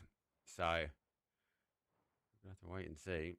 The thing with an urban ending, it should be quite slow. And you got to get this explosive shift. And these teams also lose some numbers. But once the shifts happen, everyone locks down a position. For the teams, okay, they're looking at these places and these trying to farm the information. But it's still a gamble. They're risking, is someone in that building if we have the shift in? If they haven't seen anyone, if they haven't exposed themselves and they've used the angles to right, it's a real gamble. It's a real gamble, and I'd love to have another look at the map as well, because I feel like some of these teams have gambled very successfully. We saw PGG, right, do some crazy stuff with flushing Presenti to then have him fly across the zone as a res, which I love to see, and it worked out beautifully for them. And we've seen some teams like Full Force gamble when they didn't really have to try. Если сейчас круг на форсов, то они дебилы. Зря понокались, поумирали. У них тир, они единственные на скале. Они единственные на скале, у них тир. А у них уже только двойка осталась. Ну, блин. Какого хрена? Most of them are really small garages. You can see 3 of these buildings have open roofs. It's not a ton of playability. If you got to keep ну и что мы сейчас видим? Ворки умирают. АТшки умирают. Борзы, скорее всего, тоже сдохнут сейчас. Санфлави сейчас скосит абсолютно всех ворков. Ну да, -2 уже. Остается Пейнза найти. Forces him back slightly, and he actually does work the push because construction workers are arguably come over one at a time. Сейчас половина команд будет умирать. О, хороший панцирь от Пейнза. Правда, недолго пожил. And it's actually Miss Your Voice who cleans it up, but it is 2 points confirmed for the workers. No chance for Pains to hear the second car there. Just busy dealing with the first. And just like that, from 3 guys in phase 5, Господи, Санфлави сейчас еще и эту двойку похоронит. Another game that they're not super happy about. Yeah, is it a salvation game? Not really. But there are points on the board, so they have improved 100%. Нет, не похоронят. Хорошо отвлек. Мод негатив. And for Aura Gaming, they will go 11th place. 10 teams still remain. We're still not in the placement points here. Hello Senpai has the right peak, has the advantage. Коляся, беги! What do you see the play? Does see the play, gets a spray, and he gets 25, but not much more. Gets a bit of damage in, but gives his position up in exchange. Not only does Death Note have to move, but so do the balls. Hicks can do insane amounts of damage here when he gets that nade. Ой-ой-ой-ой, минус. Вот это да. Ну да, беги, Коляся, беги! Bit of fire comes out, a bit of the nade comes out, but it gets blocked entirely by the car. And so far, уже борзы не отпустят. Но сейчас борзов тоже не отпустят.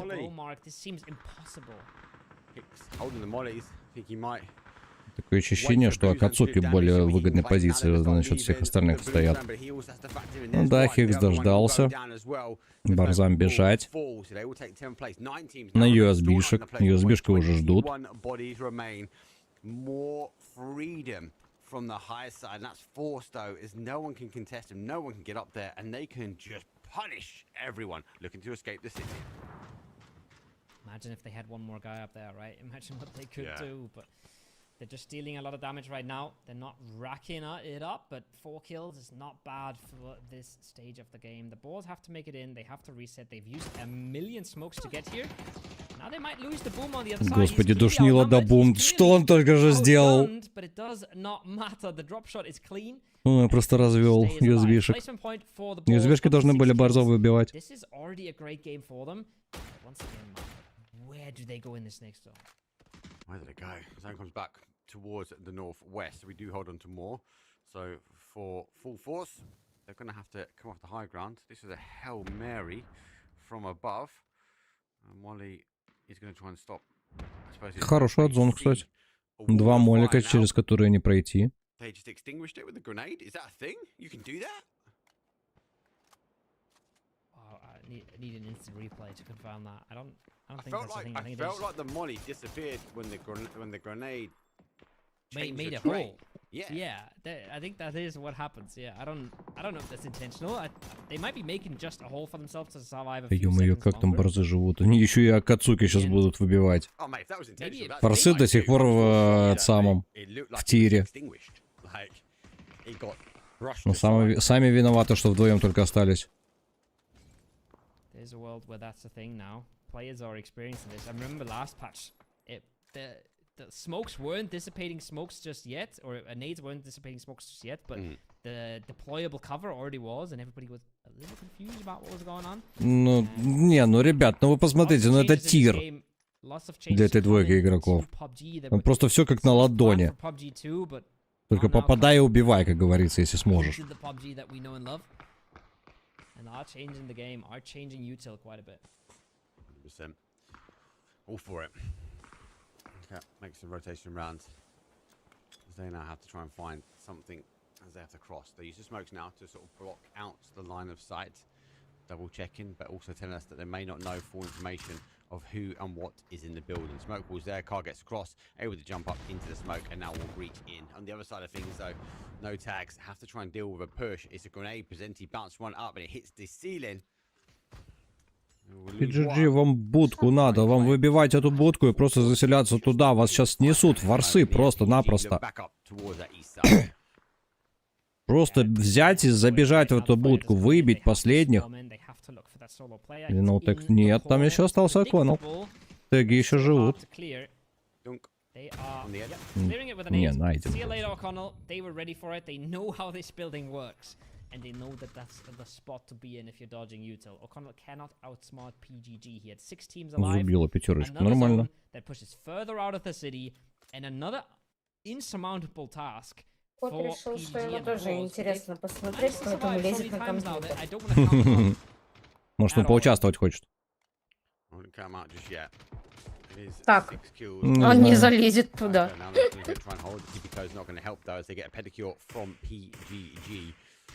Kills now for PGG. They're still chasing that zone. They had a big game plan at the very start. Как борзы до сих пор живут, я не понимаю. Они вместе с PGG уже Акацуки разрывают. Нет, все, закончились борзы. Наконец-то хоть кто-то с ними справился. Они давно уже должны были умереть, учитывая их местоположение.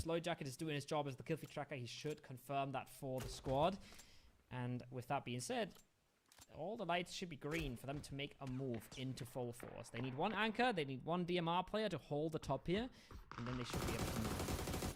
I think a lot of players are also going to now know that the East is going to will fall down. Безопасность наша все, да? Получается.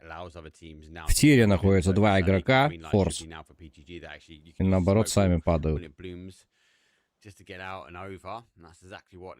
тебе кажется? Скаф живет до сих пор, да ладно. Я как Якубович уже. Да ладно.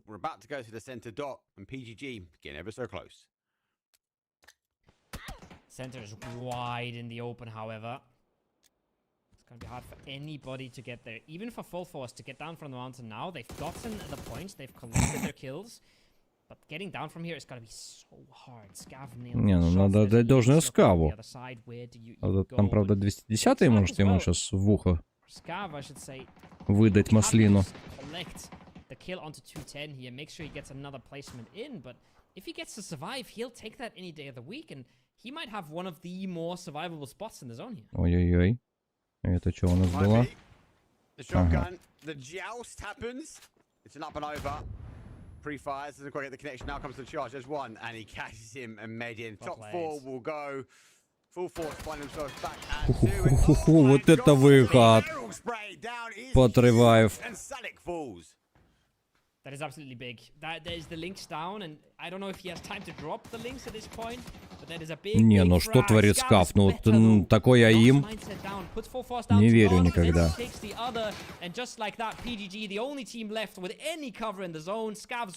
Не, ну эту PGG забирают. Хотя, если Скаф две головы даст. Нет, не даст. It's PGG that clean it up. Cue the music. PGG. It's a 22-point game, and they are in an aura that we mere mortals do not know. PGG, from running over their own player to a UAV scout, trying some magic, able to clutch up in the end. It's a good game. The question is, did they really want to win? I won't know, but they will take game 2. It's gotta feel good. I don't know if they were cooking. I think they were cooking. I said, there's no way, right? I was like, nah. This is a disconnect. This is a power outage. Whatever it is, this is not intentional. And then I see a phase 3 come in, and I see Presenti fly all across it and just scout everything for them. Put them in the best spot to win the game. And they do end up winning the game. Crazy stuff from PGG. They are, if not the best, one of the 3 best teams here in this entire circuit. And they just show that again.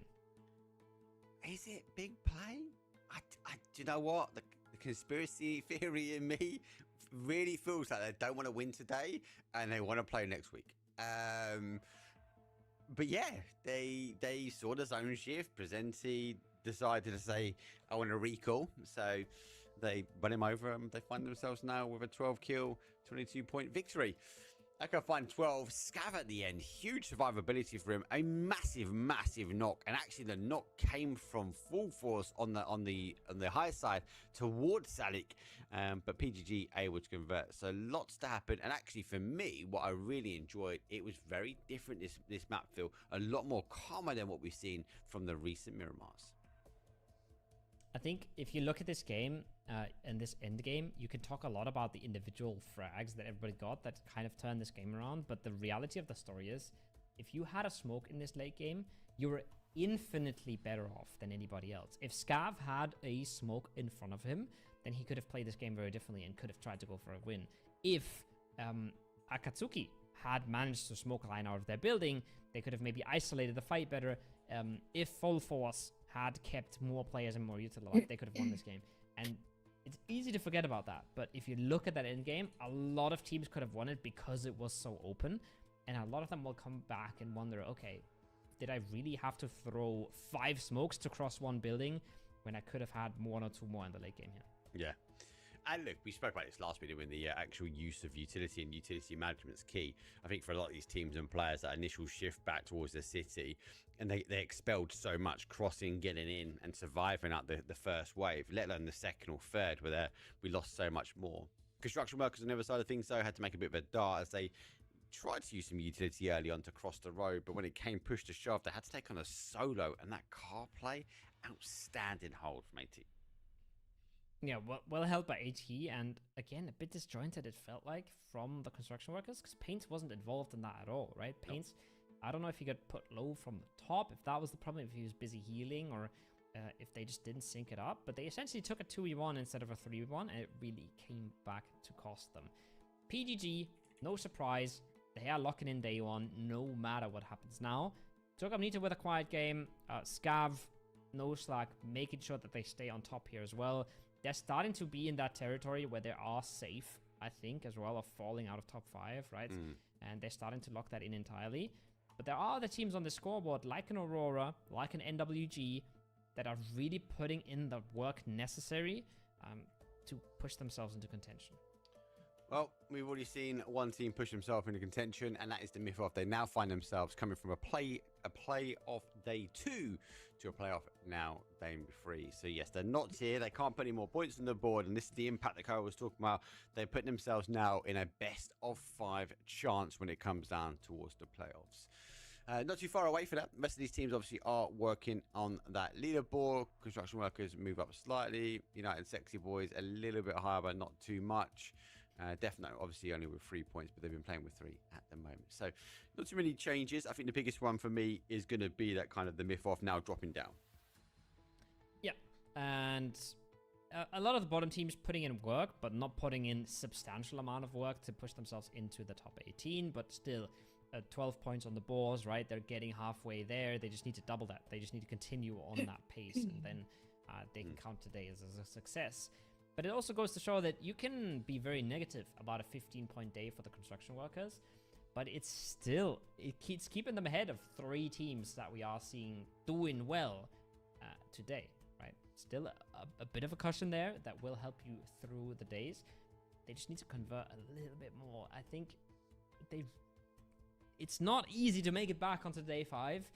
They really want to end up in that top 18 today, and it's something that we should expect from them. So really surprised to see them fall so short. I think just to add to that, I think it's because of the names that are on that, right?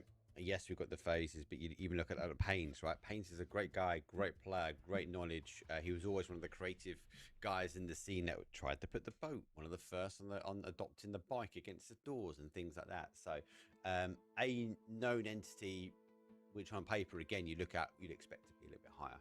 I am concerned, obviously, about that TMO fall. Obviously, behind them, though, we've got NWG Aurora Gaming, who are in this lobby, so they should also leapfrog them. I'm expecting them to kind of go into a day 2 playoffs today, especially the way they're playing. And I come back to that Aurora Gaming. It feels not as aggressive, like they're not an aggressive team, but it feels like they have a plan. They're going for that center zone where they can take it. They're taking compounds and they're locking them down. And so far, so good. They have played well. And even at the end, again, they were Sunflower E held the push from the car from Fex for Aurora Gaming. They made as much as they could out of a zone shift that they had. There was signs of good there, but then you also have to wonder, why is Sunflower there alone, right? Why is he the only one that even couldn't get the car around the gap? That's why. His driving's the question, Como. There's a lot more to be done if you're Aurora, and like you said, they want to look at least a day 2 after today. We'll hand down TMO at least those 2 spots 100% of the time, but then on that little cutoff, there are 2 teams as well that aren't playing today, right? So we should look at somebody from the bottom to close that gap. And so far, nobody's really pulled up. I think it was a good game 1 from USB. It was a good game 2 from the Boars.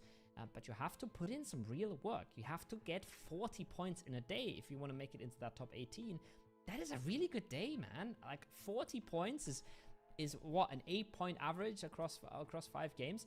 That's not easy to pull off. So as much as we're putting emphasis on these teams not being here, the other teams at the bottom really have to perform as well. It's not as easy as it might sound.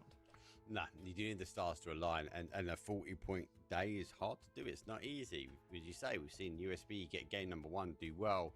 The level of consistency was there. You come into game number 2 hoping, wishing, praying they're going to do the same, and they go down. But lucky enough, there is someone else that goes into that kind of stance. If that continues, we're going to see these different teams take some points away in a singular match. But you got to remember, it's that best of 5 we're talking about. They need to get that high point average, and arguably they need to push to a 10 point per game if they really want to have an impact on this leaderboard.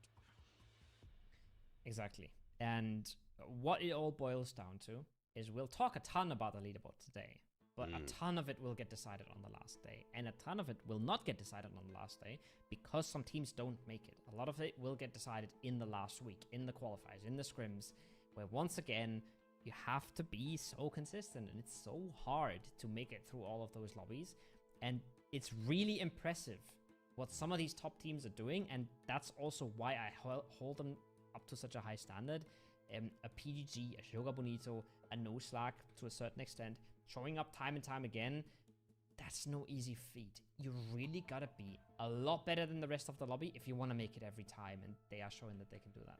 They're getting through 256 teams every Monday, if not more, right? Yeah. Let's be honest, and it is that consistency that is there. You can, though. You can sign up. I can't say enough. You have 1 week to do it. As Koho said earlier, you can just win and come back and get the victory, though.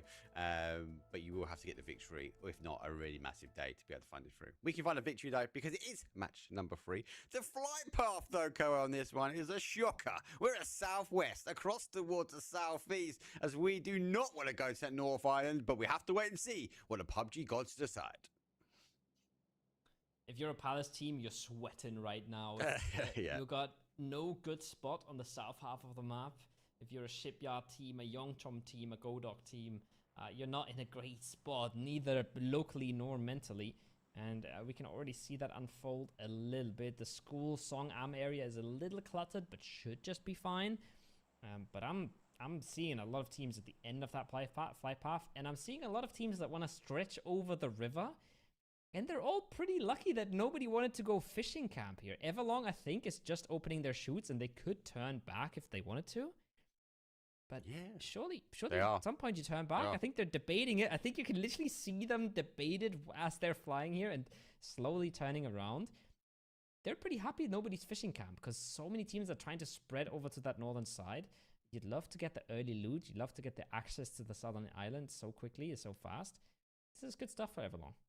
You can see him looking backwards, and there was a mutiny. And then there was, okay, no, this is the place. They've grabbed the cars. They're taking the cars away from USB. USB are going to have to try and stack up. They're going to play potentially north here. 80 a little bit more towards that northwest corner. Zone does go quite early on, so we are holding on to some of the northern part of the island. But as I always say with Tego, the river is key. The zones seem to magnetize towards it, or magnetize down towards that Hosan prison. This zone, for me, there's not enough water in that southwest corner, Koho, so I'm expected to play back to fishing camp. Everlong, claim that critical spot. How long can they hold on to it before teams look to come in the area?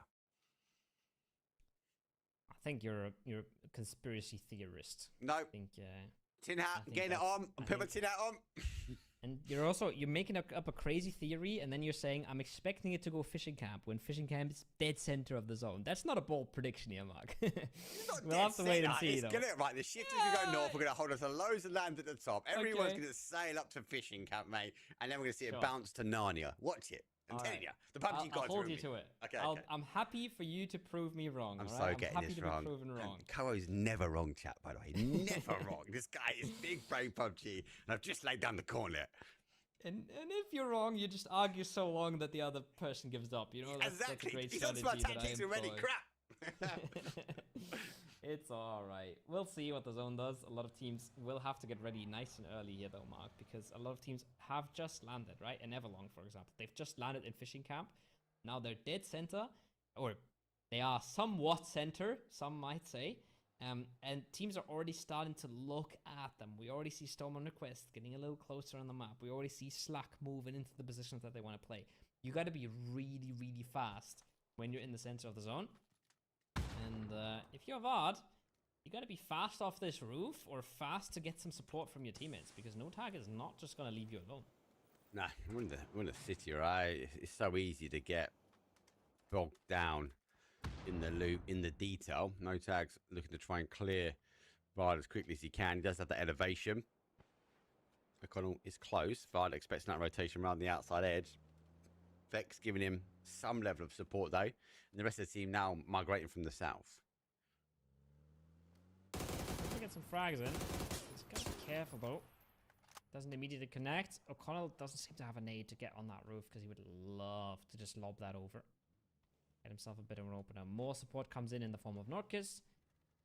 And it's not looking like they want to get away from this. It's looking like they just want to fight. They feel like rotating isn't working out. Maybe they're just happy to take a bit of a scrap. Take a bit of aggression towards no tag, towards the city early on in the game. But it's going to be hard to close this out no matter what happens. Any knock you get, there will be 3 people holding crosses, making sure you can't capitalize on it. It's not an easy solution that they're putting themselves into here, Mark. It's not. But they're also putting themselves in a situation where they need points. And there is an element where it will become desperate, as they will need to get those desperate points and overextend. So while they have control in their hands, they have pushed no tag back slightly. And I think that is the right play for them. No slack, though. Take the high side. They were looking down towards fishing camp, wherever long were. Storm and Request now sort of backfill a little bit on that west side as well. It's free side not too far behind. So a lot of these teams already setting up stalled. Still intrigued that we have a number of teams outside edge which are not migrating yet to zone. And we're obviously already looking for between that phase 1 and phase 2 push. Yeah, I mean, if you're an Eastern team, for example, right, you might as well just overloot a little bit and then just listen to some Mark Power wisdom and say we're going to the river anyways. All right, if you're Death Note, might as well come in on that terminal side of things, play the coastline, make sure that you're in phase number 2. But yeah, very different approaches, very stacked center, I would say, but the center looks very stacked, and then in reality, it's a Jogo Bonito taking a lot of space. It's a Slack taking a lot of space, right? It's an Aurora seemingly taking space on the map. So there is still some space if you want to pressure into it. And I think that's what we're going to see the teams on the outer ring do. Free side, for example, they can easily backfill whatever Aurora gives up. Or a full force. The green team here, when they see Slack group, if they see Slack group, then they can always just go and backfill, so they don't feel forced to go more center just yet. Yeah. You're right. We're all taking a couple of pot shots now towards the town. The construction workers find themselves in yet again more early in We're all gaming. So taking a few shots, they will migrate away. Arctics, they will find new positioning. One of the big, I suppose, additions with the pickaxe, I felt like this map has been the one that's had the most impact. These sort of terrain, these high sort of hills where you dig down at the very, very top. So hard to see these players in and around, let alone the red zones and how much chaos they cause. Because when you're driving around, especially in some of the vehicles, so easy to flip if you hit the red zone. It's become a new skill as well to remember or memorize all the red zones. And you want to know where all of them were in the game, because they can be completely changing the landscape, right? You see it here, that there's some completely playable spots now just because there was red zones at one point. And if you know a spot that usually wouldn't be playable, but there was a red zone there, suddenly might be extremely, extremely accessible and playable for later on in the game. Construction workers still working, trying to get anything here, maybe get Vard out of there at some point. They will have to keep putting effort in, keep putting attention towards that Hosan area. And it's going to cost them a little bit of attention that they could be spending elsewhere on the map. But they are relatively central, they're relatively okay here. I think we've seen them mortaring some cover for themselves as well. Creating some dips for themselves. But in 30 seconds... they better be ready, and they better have Vard mobile as well, because the zone can just be completely away from them if they're not lucky. Danger as well if it plays back into the town, so it does come away from the water and goes south, right? We're going to see a lot of teams neighbour up, and Vard might find himself isolated, so we'll have to wait and see. AT doing the right thing, they're taking their time as they come into zone. We saw a nice scout on towards that bridge, so again, the up and over is clear for them, and we will wait to see where the zone goes. Nobody knows not into water. I am wrong. I eat my words. It goes down towards the Hosam prison and fishing camp. Kind of in. Ё-моё. Not quite. Что Everyone это за else has to зона? migrate, but it does. Что там творится, господи? And Fard, he is on his own. Yeah, surely it pulls to the water, right? It always does on table. I'm telling you, mate. Every time it doesn't. Every time the circle doesn't confirm my suspicion, I will immediately forget about it. When the circle does go south, I will immediately forget, and when it confirms my suspicion, I will talk about it until the end of my days. Not this time, and not this time, Kara. You are right. I'll eat my words. It goes to the water this time. It does go I south. love it. I love being right. I don't know why I try to take the big Koa on every time.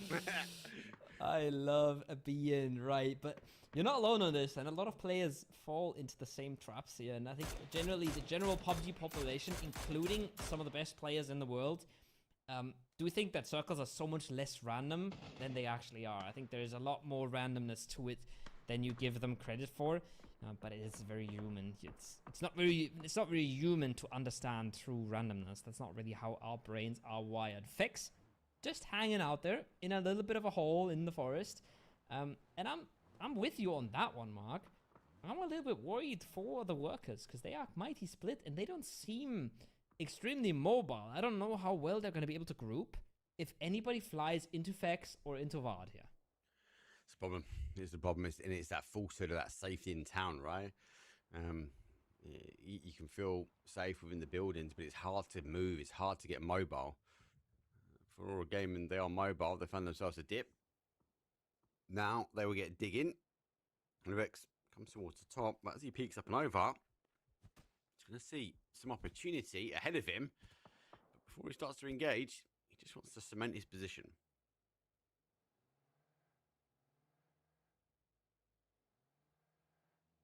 How's AT got It's gonna get pretty packed. It's gonna get pretty packed. I like the entry from AT a lot. They found a really empty space. They found a really empty edge. If they get one good shift onto the swamp now, then they suddenly control a lot of the prio positions, or backfill one of the prio positions. As the mortars are now coming in, and I don't even think these are aggressive mortars. I think these are defensive mortars, right? They are creative mortars, you could say. So creating yourself some dips here is... I'm not sure if that's Freeside or Aurora or if it's Slack. I didn't quite catch it on the map. But it's somebody getting themselves ready for a phase 3. And I liked the timing. I think it's almost a little bit early, right? You would love to do it even a little bit later. But doing it very shortly before the zone shifts means there's not a lot of time for other teams to take your dips away.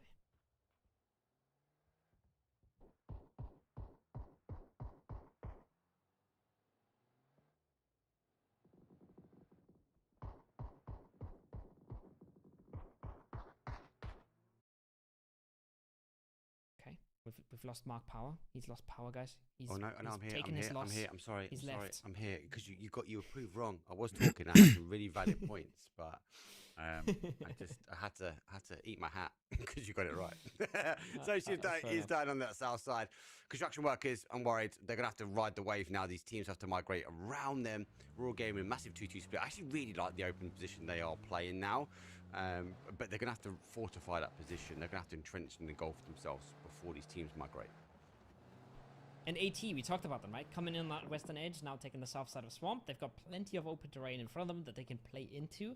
I think they've slowed it right back down. They're now on that western edge, holding against a free side that is coming in. And Aurora making the send on through. They're going to look to create some cover as well. That is a Hail Mary nade, but it almost reaches the target. Noddy is not far off here. It's just a little bit too far to the left, so he'll get stuck on the building. But they're trying to put in the work. They're trying to put in the damage. And they would love to confirm this frag. It's a lot of util expanded, however. And they're not going to get the finish just yet. I say that Kristalny is running on in.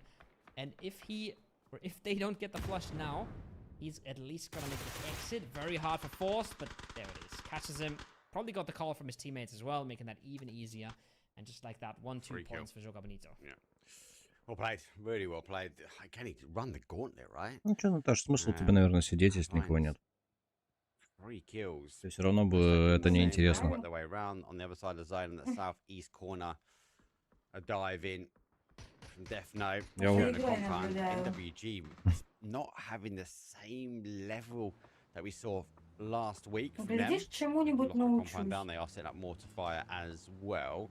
Most like I said, coming on the adjacent Вот side. тебе решать просто в плане общения. Тут общение у нас зверское происходит. Прям без устали, без отдыха. NWG finish things off and for Storm request down and out.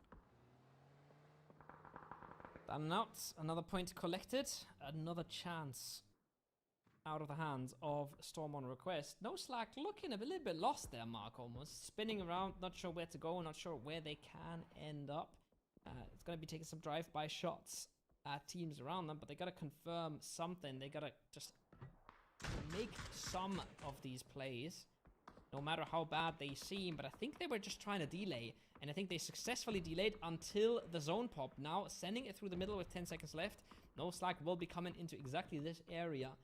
If they can make it any further, I think they're stopped in their tracks. Aurora survived the mortars. They have put a lot of work in for the transition into the south, and the zone has gone right back north. It's really crazy because actually where they would still be in, but now they've got to go back. At least they know there is safety there. If they can find there is no other team. Massive migration comes from the other side. No Stack gets caught completely. Freeside opens up. IXE will fall down.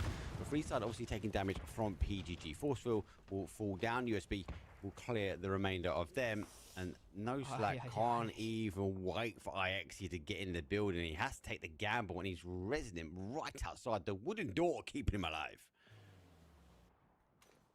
Barely staying alive there. Scav on the other side got himself a knock and a flush, so he's putting in work towards the other side of the zone. The rest of No Slack barely surviving. And everybody else is pushed into the open. The Boars struggling for cover. It's a full send for Joga Bonito. They're coming over the top, and they're not really winning this one out as well. They're getting torn to shreds here, Mark, and they can't make landfall. Their story lives, and Joga Bonito is wiped. They've claimed where Aurora Gaming was, and they've taken the dug trench at the top. That's caused some major amounts of damage. They have to try and figure out if they can get the res there. Boar's now pulling up as well, so I don't think that's going to be a case to get that confirmation on the board. Boards find another kill. Everlong now down to 2 kills. That's a way back in, and he's built different. That's all I'm going to say. How's this man alive? Yeah. This kill got stolen. He didn't get this kill. Oh, that's a tilter. If you're Aurora, that one is a tilter. He actually runs him over multiple times with the BRDM, but the man just fits in between the wheels and just hangs out in his knock state. They're actually getting stolen away from distance, where an Aurora could use every single kill right now. They haven't got any. They are not in a spot of priority. They've lost a member already. They would have loved to lock that in. More sense coming in from AKA, from Death Note. And space, especially playable one here, Mark, is so limited right now. It is so limited. And that's the problem. Raw Gaming obviously now working their way back. And they're tracing their steps. Lucky enough for them, they have that BRDM. They've been able to call after losing the zone on the south. Arctics, though, will have a peek over the top. NWG, though, it's engulfed in flames. There's a grenade. It's not 1, it's 2. And for Strong, well, he's had to take it head-to-head. He's charging his way forward underneath the nades, but now he's split between 2 of NWG and doesn't know which one to take the fight with. Gotta take one of these fights. There's players holding him from range. There's players anchoring him in. Nitro here is going to do a brunt of the damage. And just like that, he's in a desperate position. No more bullets in the gun. Nothing more to do. NWG clean it up. Aurora make a stand. Arctic's taken down. But Lurix is there to clean him up. Can he put him in the BRDM in time? Can he block the bullets with the vehicle? No, it rolls away. It's a tiny bit of a misstep. It's a handbrake missed. Costs his IGL his life and means they don't have a chance to reset this into 2 players. Zone shifts back down towards that south side though, so be cautious. Grenades will come through. Another more fire looking to finish things off. It's in the skies. It's been parceled, it's been posted, and it's right on top. I could go down. Salik showing him why he's got the advantage from the compound now. The mortar putting in the pain. Luric's gonna get the nades over the top. That's a long range nade as well. Almost bounces perfectly. The second one looks even better, but it's just max. It's really hard to land. The Boars holding on the other side, holding strong. We see them in the kill feed against construction workers, and Lurix He would like to make this play here. He'd like to punish the team in the diff, but it's still a 1v3. Yes, you've got a BRDM, but you are still heavily outnumbered here. You are heavily outnumbered. Raw Gaming, though, does have that BRDM, so that gives him maybe additional numbers. Free side finds not quite a free side, but open terrain. They need to get the smokes out. They need to get digging if they want to try and ride the wave. Construction workers out in 11th. As No Slack well getting involved with boars, and it's a massive fight. Everyone's just full sending it towards zone. Я слышу. There's 1.5 compounds in the game, and they're both held by PGG. Somehow, some way, there's still 2-2 splitting mark. There is 2 compounds in the game, and PGG is holding both of them with 28 players alive. That means everybody else is just scrapping for every single bit of terrain. Even a hole next to a rock is enough. Nobody has dared to contest the big dogs in PGG. Nice. And we can see that in the kill feed. NWG barely holding on. Aurora barely holding on. Free side just decimated. Everybody's suffering under this compound domination. Well, looks like has the high ground, doesn't he? So he's caused some damage. Smoke does go out. Unfortunately, he's got 65 spare over 2. So 556 is going to be limited for him. The ability to get mobile when he wants. There's obviously a large number of boxes that he can loot here. I think he's having a little look around, trying to find any more players that he could potentially maximize, maybe 4 or 5 more points. For now, boards will fall down. We are getting closer to the cut-off line. Good switch from the observers. This is the fight to watch. Slack has been scrapping on this edge, taking point after point after point, and now the util barrage comes in. But a lot of it goes over the top. It looks good. It's close enough, but a lot of it goes over the top. Scav now sailing in. Gets crashed by his teammate. Yes. And in the end, there's no damage found just yet. And Notak can just tear apart a couple players that are severely damaged. But it's once again Scav to try and make it work for Notak.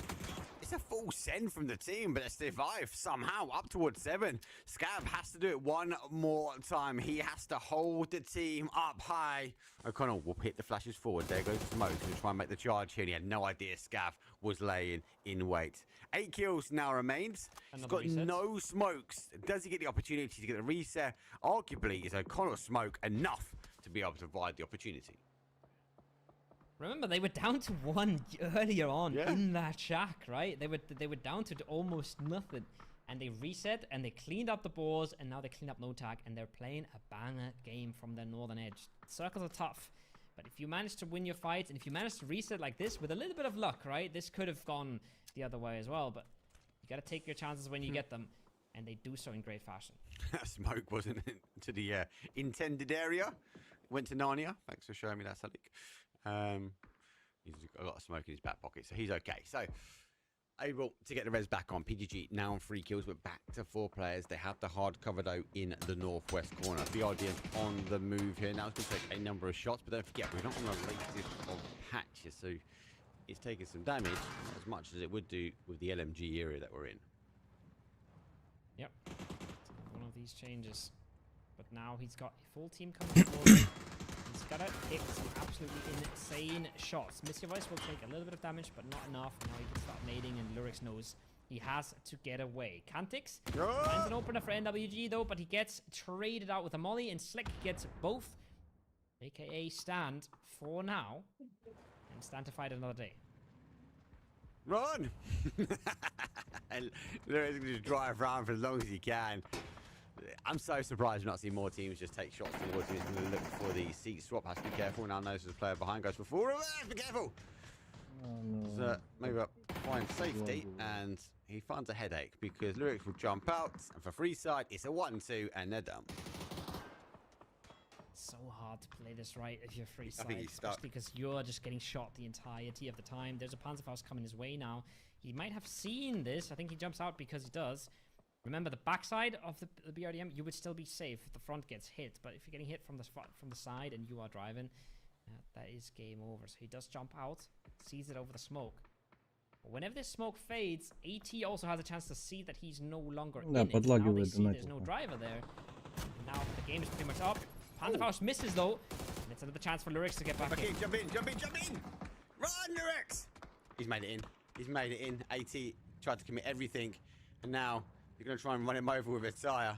AT still not taking shots towards it, but a big miss from the Panzer, a missed opportunity. They now need to figure a way to solve this puzzle.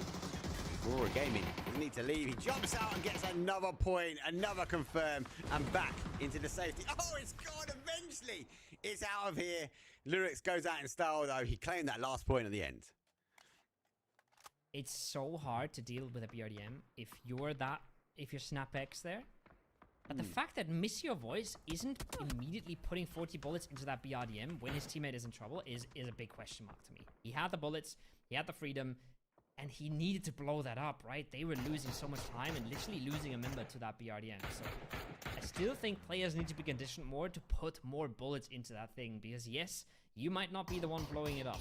But if nobody puts any bullets in, then Lyrics can keep doing this for a really long time and really ruin a lot of people's games. I'm with you. I think that's about the era of the LMGs here, right? Especially on Wednesday, watching back the VODs, most teams were running 2. So when you've got 2 of them, yes, I suppose the difficulty now is finding the ammo, finding the 7.62, right? But one thing we saw more of is people taking shots openly, happily, towards those sort of BRDMs. Will they survive out? Additional health? Like, question marks, but I do think things are changing, but I'm 100% with you. I would have expected more people to take more shots at that BRDM. For Lurex, he got complete free reign of this lobby. Oh, wow. Survived for a very long time. Got him a lot of points, but he also cost AT a lot here. Because imagine if they were 4-man up right now, right? They could be taking a lot more control. They could be putting a lot more of a stand to a PGG that will now, I don't want to say surely, but likely choke them out of this game just by sheer space and numbers. Blue Zone will slow down no slack even further. They have already salvaged a lot out of this game. They would love to make a play on into Zabila, but I think the hand that they've been dealt here, Mark, is really tough to deal with. It's really tough to do, but it is the rich getting richer. Top 4 leaderboard are fighting out. Top 4 are here. PGG do have 4, 80 with 3, no stack with 2. And for Scav, his survivability remains. Damage down to 1 HP. He's got to try and get a med out, but he has to try and manage the push that's coming through. I managed to get the peak 1. Не надо тут мяу. He's still a question where he puts that med on, and for a slow jacket, puts Scav down. But what a game from that man. Он прямо у меня из рук забирает мячик. Once again, he slows them down a bit, buys the rest of the lobby, which is mainly AT, a little bit of reprieve, but they have to act quick. Because once again, the longer this takes, the more they will get choked out of the lobby. They already don't have enough space. If they can't take out slow jackets, он просто хочет, чтобы ты с ним поиграл. In for a rough one. It's 4 versus 3 versus 1. Поэтому начинает смотреть, что еще можно достать из коробки игрушек. How long? I don't know. Да. Down. Hero. Bumped by a car. An opportunity. A temptation. That actually... Наш кот проявляет больше интереса, чем зрители. То он ко мне на компьютер пытается залезть, посмотреть, что тут в мониторе. То к тебе лезет. Так, как Twitch Drops, но донаты твои. Донатят тебе, награждает зрителей издатель. Зритель поддерживает тебя донатом на стриме по игре и получает за это внутриигровую награду от издателя. Донат остается тебе целиком, награду оплачивает издатель, а у зрителя появляется новый повод донатить. Ты просто получаешь больше донатов бесплатно. Да ладно, что так можно было? Donation Alerts Drops называется. Называется Donation Alerts Drops. То есть, и как оно работает, я не поняла. Ну, сейчас я буду смотреть. То есть, если человек мне задонатит определенную сумму, то он может получить себе внутриигровую валюту. Меня эти соседи пугают. У меня ощущение, что мне сейчас окно на меня обвалится. Они слишком громко это окно самое трогают. Ну, просто грохот ты слышишь такой, что будто бы сейчас стекло выпадет. Не люблю наших соседей. Заявка на ранний... Так, заявка это только ранний доступ, это еще только в самом... Как категория игр на Twitch вы стримите? А при чем тут Twitch? А если я не на Twitch? I feel like Aurora Gaming had a good position. They had to migrate to the south. They took the gamble. Didn't work out for them. But they had a BRDM they could call in, and that BRDM had a huge impact, not just for Aurora, but for 80 and all these teams. А если я не на Twitch, что за самое?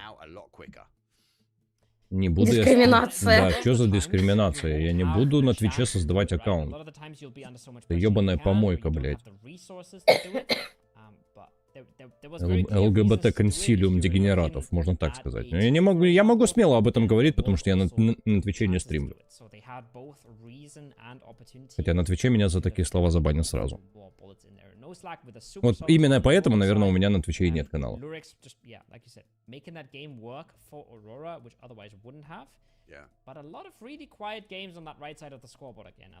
Да, но это только для Твича. Ну, если они сделают это и для других платформ, было бы нормально. А почему только для Твича именно? Я тоже не понимаю. Ну, мне кажется, это надо, можно написать как в поддержку или что-то такое для... Или как-то предложение, или что там. Я не знаю, как это правильно называется. Так. Это та же петля, что и Twitch Drops, только донат идет тебе. Зритель поддерживает его на стриме в игре, издатель дарит ему внутриигровую награду. И у аудитории появляется новый повод донатить чаще. Зритель донатит тебя. Так. We're gonna call it for a very short break here. We have two more games coming at you tonight. We're gonna close it out on Rondo and Erangel. Keep in mind the winner goes straight to the playoffs, so there's a lot to play for, especially here at the top.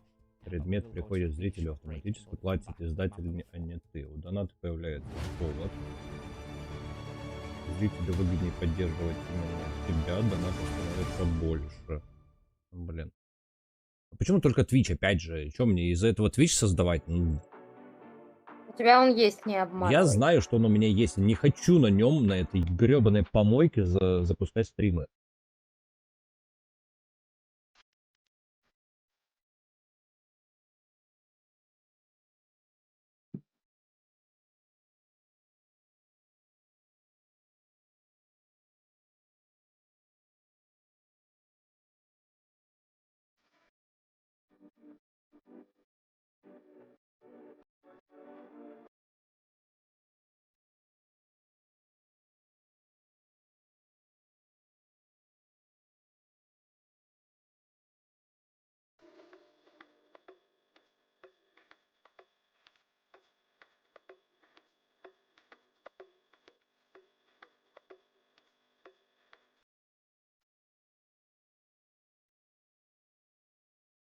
Просто для этого же нужно сначала Twitch настроить, его нужно создать именно как канал. То, что у меня на Twitch есть регистрация, это не значит, что у меня там есть канал.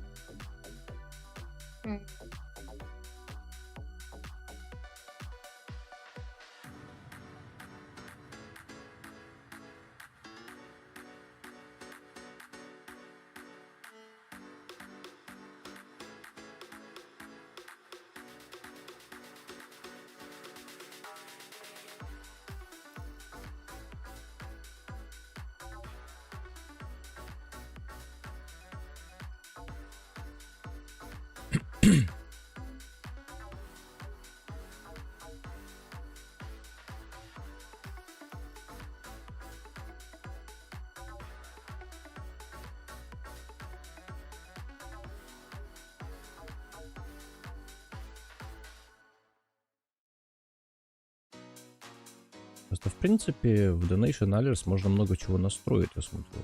Есть специальные какие-то AR-донаты, есть какие-то фловики, есть капогены. То есть это типа, ну, это тупо для интереса.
АвтоВАЗ получил самую дорогую рекламу в мире бесплатно. Что? АвтоВАЗ получил самую дорогую рекламу в мире бесплатно. Интересно, как? Мистер Бист Скандалом? Мистер Бист использовал логотип Лада в своем новом видео с российской локализацией.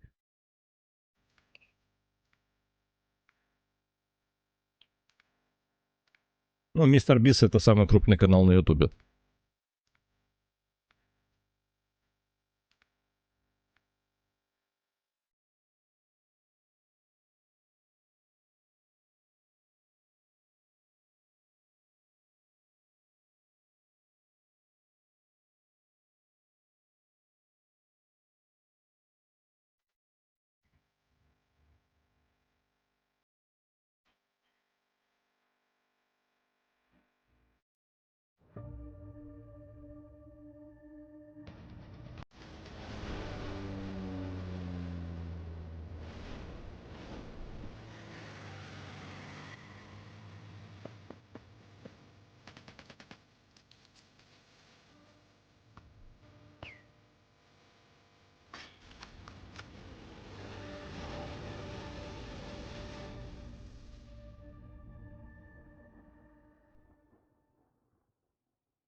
Welcome back, everyone. You bring it. I'm bringing it. You're bringing it in. Don't begin. I thought I finally got to do it. I'm out, mate. I was ready. I was excited. God, you take God it, damn It's all you, brother. We are back from the break. We are back with energy. I mean, at least you can't deny that. We have 2 more games coming at you guys. Так, что у нас тут творится? 3 матча, и, видимо, на услаке PGG на двоих решили раскрыть все лобби. Нормально. Вот, 44-43. Дальше 34 Аогири, 24 Акацуки. Ну, тут у остальных шансов почти не имеется, получается. 2 матча осталось. Тут даже для Авроры на 8-м месте 15 ПТС. Ну, за 2 победы догонят. Вряд ли нынешняя Аврора что-то сделает. They're on the overall. Не We're going to верю. look though at the overall cup leaderboard because, as we say, we're on week number 4. So we've had 4 weeks so far where these teams have been coming back week after week, or all of them, some of them, and they've been able to sort of top up their leaderboard. So they're up towards at the top here. Now, as I said, it's this section that I'm really interested in. Obviously, the miss-off dropping down, gridlock now dropping down into a play day number 3. NWG nearly on the precipice of going to day 2, but Aurora Gaming is now in playoffs day 2. Aurora has made it to day 2, but as expected, TMO, for example, won't drop out fully because, again, a lot of the teams chasing are really, really far down and still have to do a lot of work. A free side with 1 really good game could close the gap, but then we'd still need another team doing well 2 games in a row, right?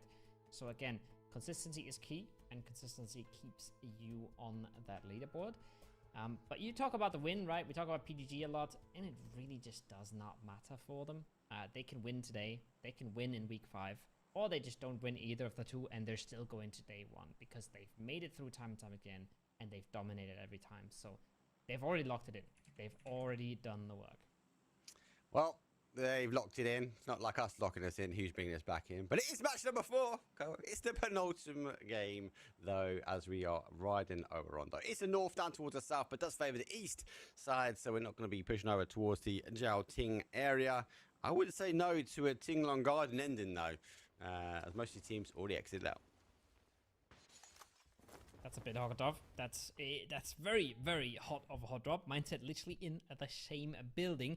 Gets himself an early AK. Observers are a little flustered about what's going on here as well, as Noslak cruising on away. 210 finds the opener. Xizzo's still on top, but he has to be careful. He has to be delaying, and he's gonna try and hide out behind the folded shield.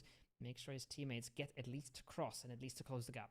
God, the temptation is to jump up and shoot down must be huge for him. There you go. Eventually does do it. There's 1. There is 2. Confirmation on the board. And he's holding the line. Big. 1, nearly getting the second. Big push, though. And it comes in with the VSS. Inside. Does take him out, but doesn't have the bullets for it. Doesn't have the bullets for anything. And it's... oh, Storm on request. Oh, going out in style. Rocky style. There. I've got nothing left. Zone is the opposite side. We're up in the north-east corner, though. Lots of water will divide. We're in the sandy section of Тем временем в PEC потная каточка. Legacy Spirit 5-6 в первой карте. Well, he gets one, he gets his, but that's all she wrote. And well done. Well done, Baxizor, to slow this one down. Gets the folded shield, makes great use of it. Makes sure that he stays relevant for long enough for the rest of the team to come in. Doesn't even get flushed, because there just isn't enough bullets. So a really, really strong start here for Storm on Request, who so far haven't really shown us the same performance we've seen from them last week. Nope. Again, so quite a few of the teams just not unable to get going. One of those teams that has got going is PGG, and again, I still question whether they wanted to, but whatever it's taken, they have gone back up to 43 points. No Stack is leading the charge, and after the next game, when we tally the points up, whoever wins this week will instantly secure their spot into the playoffs day number 1. I'm confused. They won back-to-back, and you're questioning if they want to win, Mark. Like, what do you expect from them? Do they have to win every single game, and then you're okay with their performance? You're putting up a crazy standard to these guys. Come on, look at the last weeks. How aggressive they've been. They're chasing kills. They're chasing position. Like, don't get me wrong, they got a hell of a lot of wins as well, right? But you're telling me today is the same PGG that you've seen over the last couple of weeks? No way. I think it's a PGG that is locked in and knows that they're locked in, and they're freeing up, right? But they still want to win. I mean, the first game, the only team that could really stop them is No Slack, the only other team that's good, right? And they just lost the fight versus No Slack in that first game. And that's all they did wrong, in quotation marks, because they've literally won the other two. So, I think it's just a case of two teams being a lot better than the rest of the lobby right now. Agreed. There's a complete stop towards that car, though. Nitro put some nitrous oxide into that grenade, as he has dropped off one, left a man behind. I think that's how the saying goes. Grenade goes to the top, bit of damage. Double blue zone will go forward. Smokes are out. Cantics, well, he's above, and I think he'd be getting the call to try and figure out if he can get the flush, but that double blue zone should do enough. Cantics doesn't have to expose his position, and it's a good thing for NWG. That should be an advantage down the line. He should be able to get himself a lot of information. We already saw him put a quick marker in over the top, and now they are looking to group up and support the rest of the squad, because Akatsuki are down members, but they are, oh my god, almost finding the opener onto Nitro here. Nitro is built different. He's on the run though, and unfortunately Akatsuki, they've stopped the same path in. Now he has to go back the way he came, round the building, and he takes a hell of a lot of shots. So Pow Pow does some damage, finds safety, but NWG, now exposing all their positions, are closing the grasp here on Aka. Good group so far. A bit lucky that Nitro stays alive here. I'm not sure how he actually tanked that nade. That's a hard There's push. A shotgun on top of these stairs. It's good that Chick's getting the flash on out, because otherwise this would have been a tough push to make. Now they're gonna come around the corner. It's at least half HP, and it's a very blind Gervonta. Beautiful. Люди то приходят, то уходят, и хоть бы кто что-то написал. Не, нахер надо. Посидеть, молча помолчать в тряпочку. Это наше все. Это наш разговорный стрим. Nitro looking to make the charge again. Seen the player with the cross and knows where he roughly is. Now he looks to try and find a new position. Shots will come back the other way, but again, he stands tall, but he's got limited ammo. So when he gets the connection, he needs to connect as much as he can.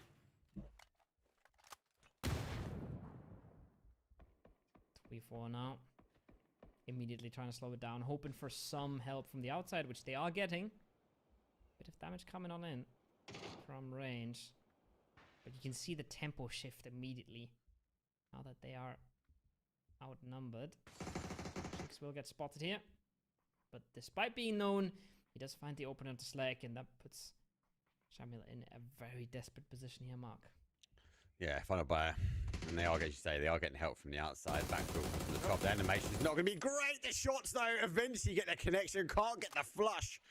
He didn't get the exchange. Now he knows they're going to be coming in full force to override him, to overflow him. He's got multiple angles to try and hold. Shotgun will come through. The shots will burst through one side. Flash goes back, but the exchange goes forward. The smoke, though, and unfortunately for him, it's not just one, mate. It's two. Cower in the corner, hand up in retreat, and our first team will fall.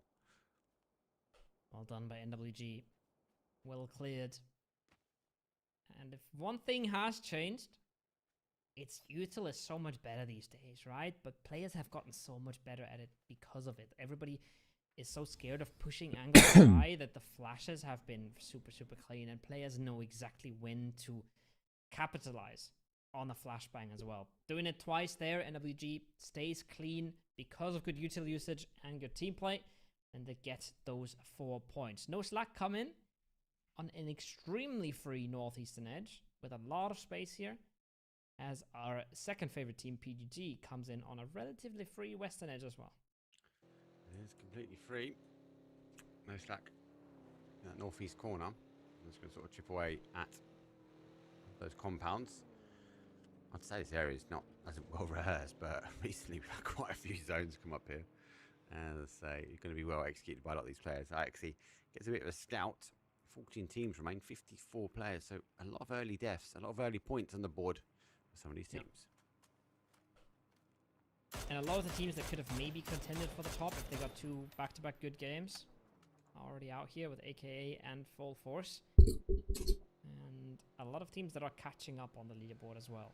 So there will be some teams that are happy to see AKA go out, because with 24, they're already becoming a contender for that 18th, 19th, 20th slot.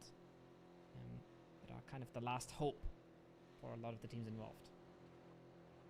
See if they can be the last hope. PGG, they've only got one hope, and that's the punch ticket already. They got 1 foot through the door for the PEC regionals for full. Obviously, for those who don't know that yet, the playoffs will happen over 3 days. So for the last couple of weeks, you're trying to maximize the amount of points in the leaderboard to get as many games in as potential for you to qualify.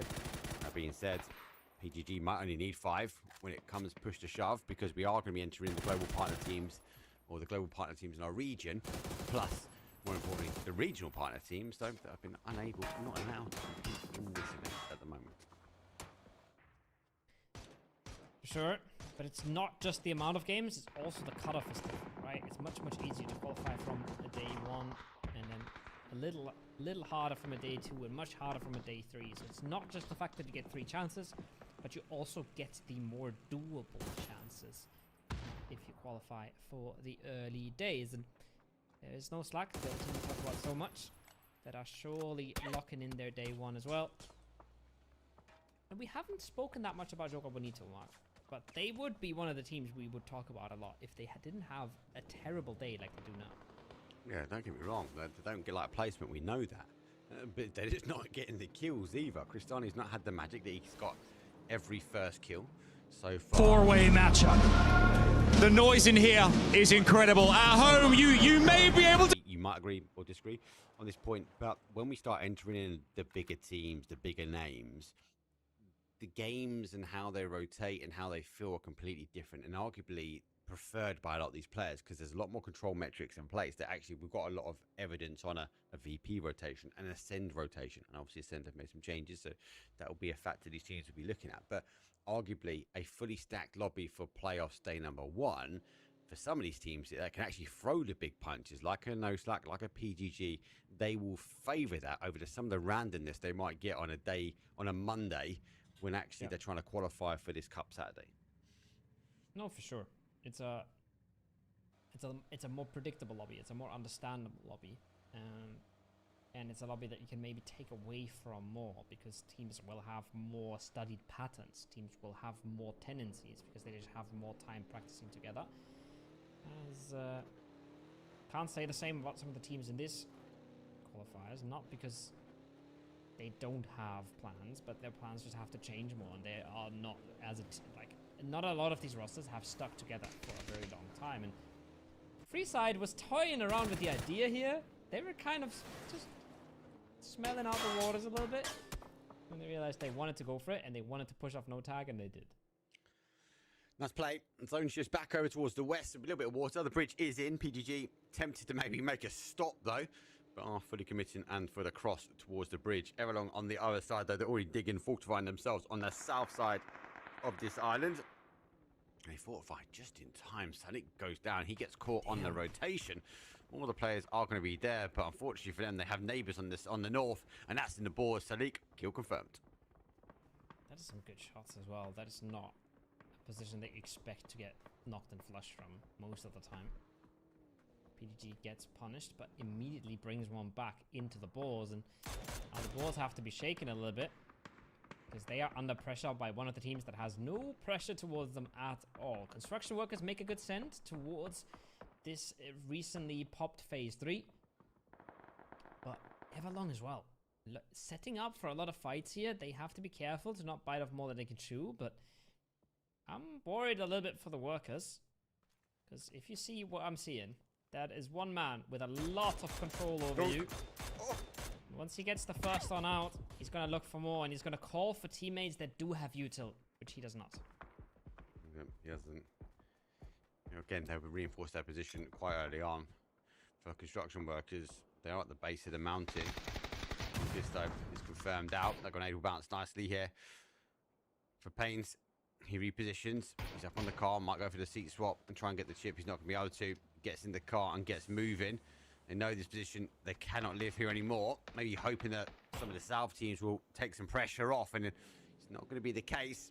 The knock gives them an opening and the only opportunity now to exit.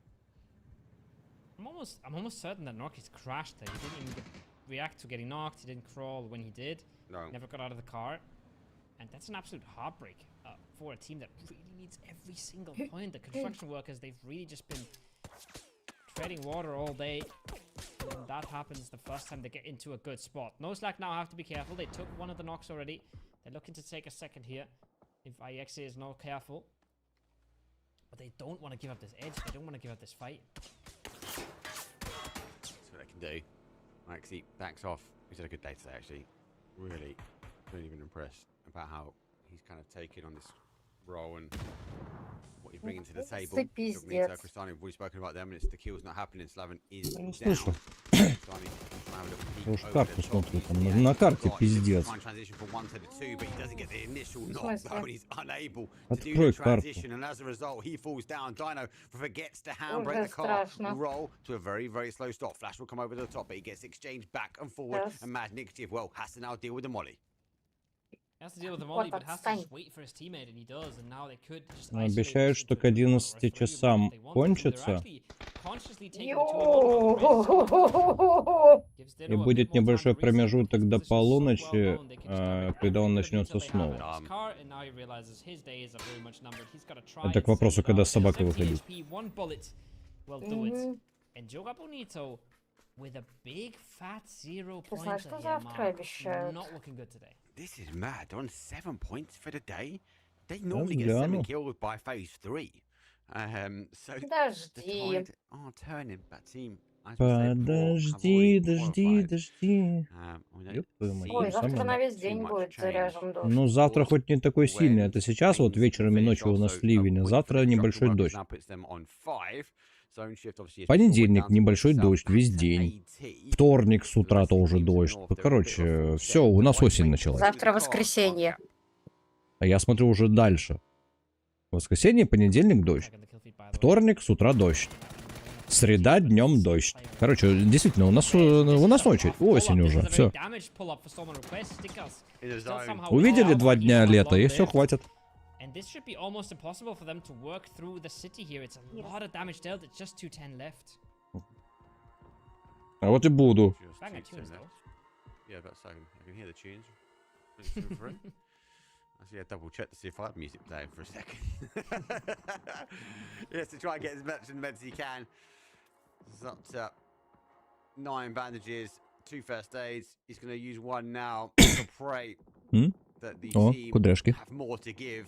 Because he's on the outside and it's phase 4, it's going to tickle a little bit more than what the meds he's got.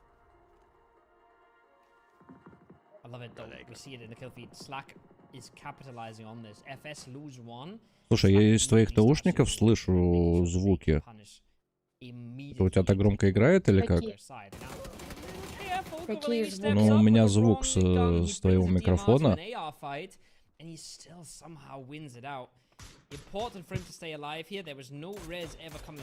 В смысле?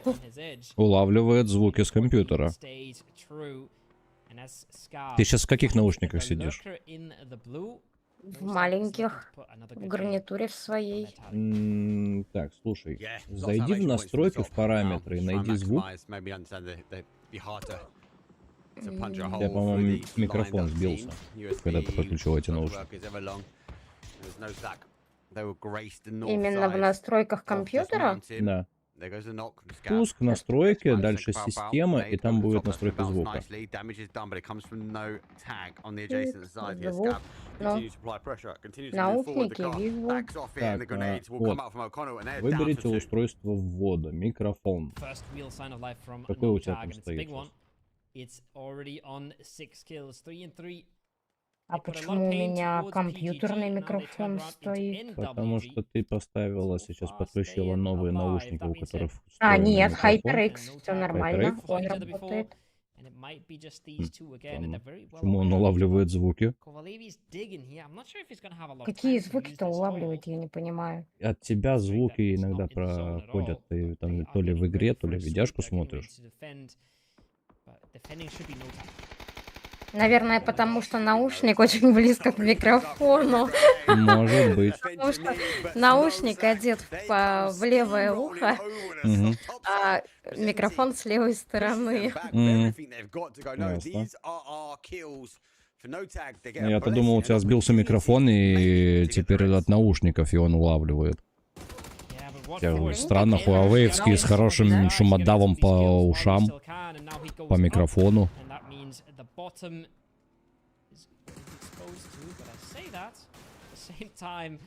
PGG leaves and no slack flies into his face. They say goodbye, Scav.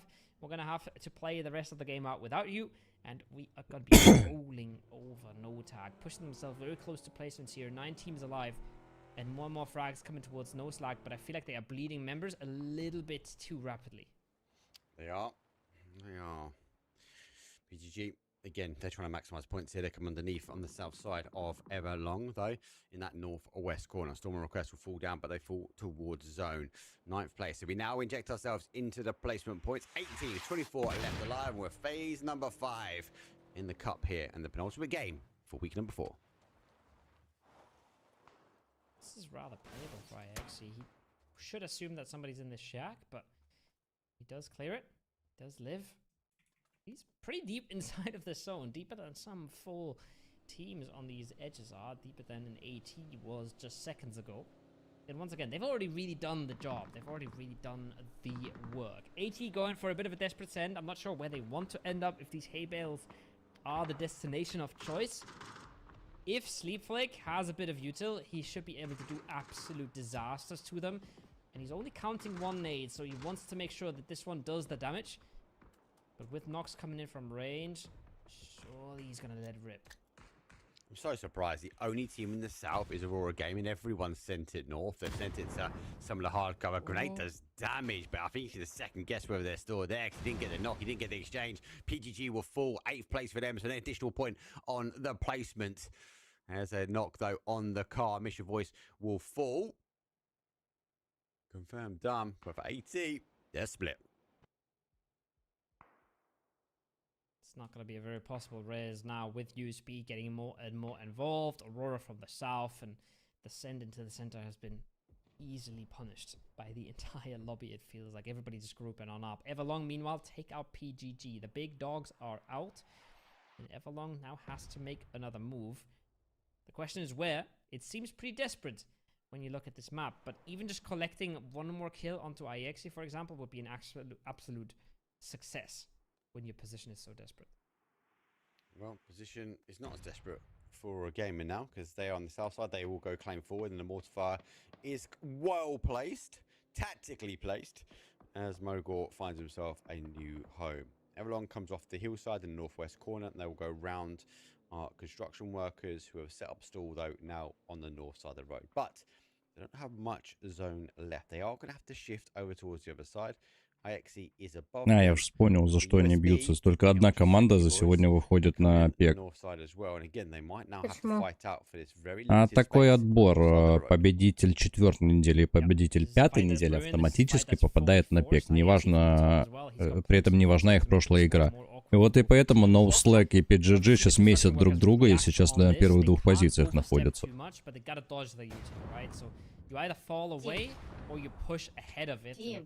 Both of those can work, but you gotta make sure you're not getting caught. And so far, the smoke is enough. And Bard now steps up at the top, now sees them. Throws an absolute banger of a nade, but he is punished before пока я отвлекаюсь на разговоры и все остальное, может пойти поковырять ведро. Он то любит.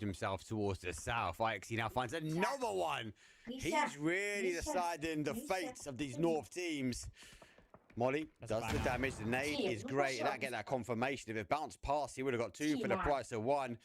See if he has more utility left to give. Smoke will come out. USB now telegraphing exactly where the remaining players are. But for the construction workers, they had to try and step up. They had to try and do the damage, but they got fully exposed by ложиться. Идея неплохая. This nade looking a little better, looking almost perfect. If only he didn't cook it, if only he let it fly a little further. But it's a double blue zone, and they are bouncing, and they're pushing them well and truly out of their cover. And it's not him that gets the knocks, it is Fex. But it is the damage done regardless. He now makes the run into the smoke. He's living longer than he should. And he has 2 more flashes to make this work, but shots from range will close him down. The workers breathe in a bit of relief. But they still have so much work to do here, and I'm not sure how they're getting across this road. No, I agree. That's a great nade for Fex when you need him to step up. He does. Now points on the board. Construction workers now on 3. Definitely will hold. The zone comes back their way. They're still playing as a 3, so they are at a disadvantage, but they do have the hard cover to play with. Aura Gaming lose their zone, and Everlong, who came off the hard side, moving into a safe position. На полный желудок. Спать, пожалей здоровья. Почему на полный желудок? Кто-то все-таки есть живой в чате, ура! Ура, да. Что за новенькое? Ага. Но не на полный желудок. Сколько мы тут уже сидим и молчим? Наполовину заполненный. Слушай, я не знаю. Часа 3. 4. But where does Aurora go? Where do they end up here, Mark? Can't get hunkered down on this fight either, though, right? Because that nade was great. Меня с детства приучали, что надо кушать так, чтобы ощущение голода оставалось. Правда, у меня его не бывает. Points maxing. Sad reality is the compounds are going to be hard to push. They have a ridge in front of them now. The one that Sunflower is looking at, that is very, very playable. Ла-2 Lineage, что ли, или in что? the zone, so they should be able to Что за Ла-2? maybe take him out themselves, and then start making moves. And suddenly it's looking rather Объясните, пожалуйста. get to take out Paints here. Ла-2. At least their left side. Что за игра Ла-2 может быть? Will be. That means they can А, swoop in Наташ? from the west. It's a 4 versus 3 versus 1. Я не знаю. Royal Gaming just take the opportunity to maybe replenish some of that Меня не utility. спрашивай. Got as many smokes. Well, Lyrics hasn't. He's got 3 flashes. Да, линяга, ага, угадал. Я просто в линейку не играл уже лет 100, как минимум. Суть в наличии непереваренной еды. Слушай, ты медик? Это просто вопрос. Пингек, куку.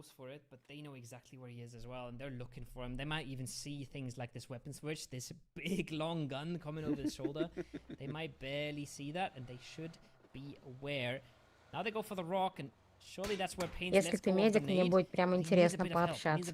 Ну, я тогда вас оставлю.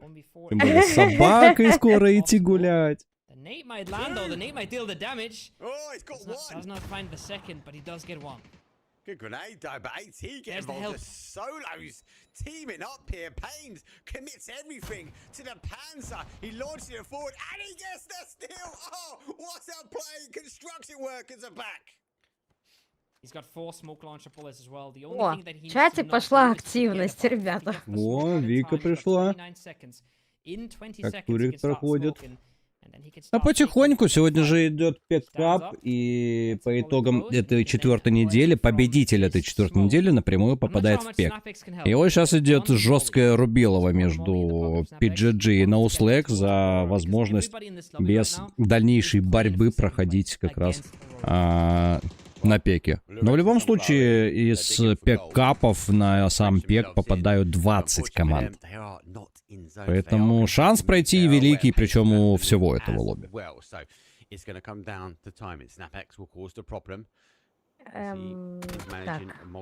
Так, а вот... Нет, но всем известно, если еда не переварится в желудке, она там начинает тухнуть. Как следствие, проблемы с пищеварением и запах на утро из желудка. Бам-бам-бам-бам-бам. Как бы тебе объяснить? Хуже всего переваривается мясо. Переваривается часами. Это раз. Во-вторых, не совсем верно, просто ты хуже спишь, когда у тебя полный желудок. Потому что затраты организма на переваривание в ночи, затраты энергии организма, да, идут сильнее, и поэтому ты хуже спишь. Вот. Поэтому нет, в этом проблемы нет. Я спокойно кушаю и вечером, если я захочу. Никаких проблем нет. Плюс я тяжелую пищу для желудка тяжелую пищу для организма я не ем. Я ем легкую пищу, которая переваривается быстро. И поверь, если я говорю, что я хочу кушать, это наоборот значит, хорошо. Она действительно хочет кушать, значит, она неделю уже голодная сидит. Да, я ем очень мало, очень плохо, и я лечила желудок, когда могла есть раз в неделю. Вот реально. Поэтому не все, что говорят, всегда правда. Особенно в интернете. Definitely take it in the end. I was about to give him a compliment saying the way he set up those shields is perfect. He has these little holes that he can shoot out from, but it wasn't too tight though. He could get the money out from his feet and for their... А запах изо рта появляется, если у тебя вообще в принципе есть проблемы с желудком, кстати. Если у тебя есть гастрит, есть у каждого второго. Вот, если у тебя есть сильные проблемы с желудком, запах изо рта появляется в любом случае. Если вы не чистите корень языка, когда чистите зубы. Все просто. Потому что язык на себе собирает столько, как бы мягко гадости. Выразиться. Гадости, да. Поэтому запах появляется из-за этого. Так, Вика, спасибо за лайкосик. Ну и Вика, скорее всего, уже свинтила, потому что я не вижу Сбежала, никого. да? Не вижу никого в чатике на ВК. Ну, вообще никого нет, все молчат. Угу. Можно расходиться и идти заниматься своими делами. А нет. А, Вика тут. Видимо, у меня программка лагает, потому что у меня написано на ВК 0. У тебя тоже? У меня тоже. Странно, странно. Но, видимо, лагает программка тогда уже. Тогда этой программке не верим. То есть мы теперь даже не знаем точное количество, сколько людей сидит на стриме. Слушай, на сам ВК, когда я зашел, на самом ВК тоже 0 показывает. Вика пишет, что у нее тоже 0. Странно. Значит, ВК рыгает опять. Опять ВК рыгает, ну, чё уж. У них это частое явление и стандартное явление. Ну, давайте, ребятки, рассказывайте, как у вас дела. But this still means massive news for them on the overall scoreboard, whereas a team like Aurora with another solid game, a team like Death Note with their first good game, they're making really small. Вообще, я очень удивлена. У нас, точнее, у Китяры появились, смотрю, девушки в подписчиках. Блин, это классно. Не так часто такое увидишь. И мой кот меня достал. Так а что удивляться, даже где-то в киберспорте, неважно в каком. Заберите Мошу. Есть и зрители, которые играют в тот же PUBG и смотрят PUBG, и интересно. И даже среди женской половины этих зрителей очень много таких. И даже не совсем зрителей, есть еще и стримеры, стримерши, которые тоже в PUBG неплохо играют.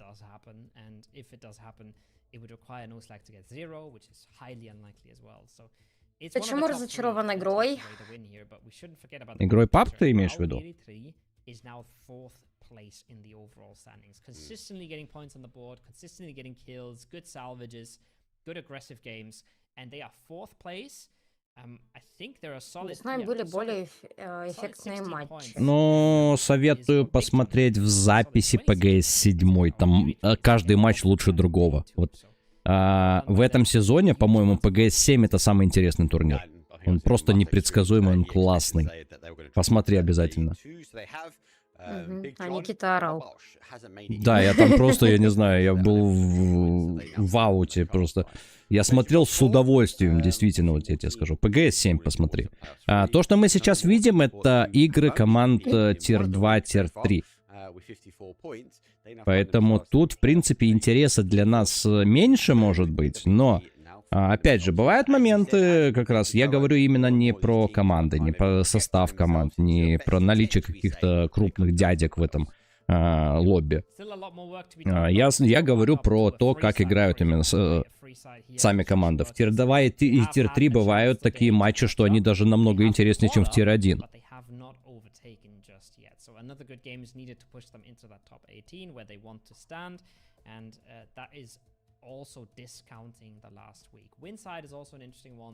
Но в любом случае из этого лобби одна команда попадает напрямую на PEC, а все остальные будут отбираться дальше. Всего неделю будет 5, это уже 4-я неделя. На следующее завершение PEC Cup, а сам PEC стартует, по-моему, 11 числа, сейчас я его напомню.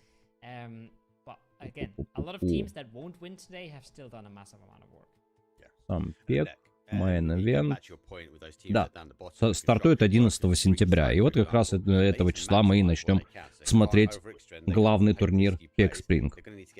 Там уже будут Нави, Twisted Minds, Virtus.pro, Эйсен, Бушида, S2G, Сибулы, Vitality и Немезис. Ну и к ним отберется как раз 20 коллективов из этих отборов. То есть, так сказать, мальчики для битья. I think that's also what absolutely hurts the most. I think you make a really good point there. It's not just that you don't qualify. It's you don't get a chance. Я поставила тебе миску. Иди. Так, я ненадолго отойду. Ребят, Наташа с вами остается. Я буквально через пару минут буду. Пишите в чат активнее. Прошу вас. А то мы тут уже сколько, 2 или 3 часа сидим, просто молчим в тряпочку, хотим с кем-то пообщаться, потому что это именно разговорный стрим, не комментаторский стрим. И никто, в принципе, в течение 3 часов вообще не писал.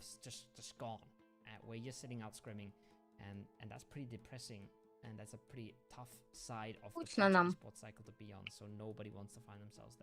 But on the good side, the other side of the coin, with Nemesis Gaming, they came through this format. They're not a regional partner team, they're not a global partner team.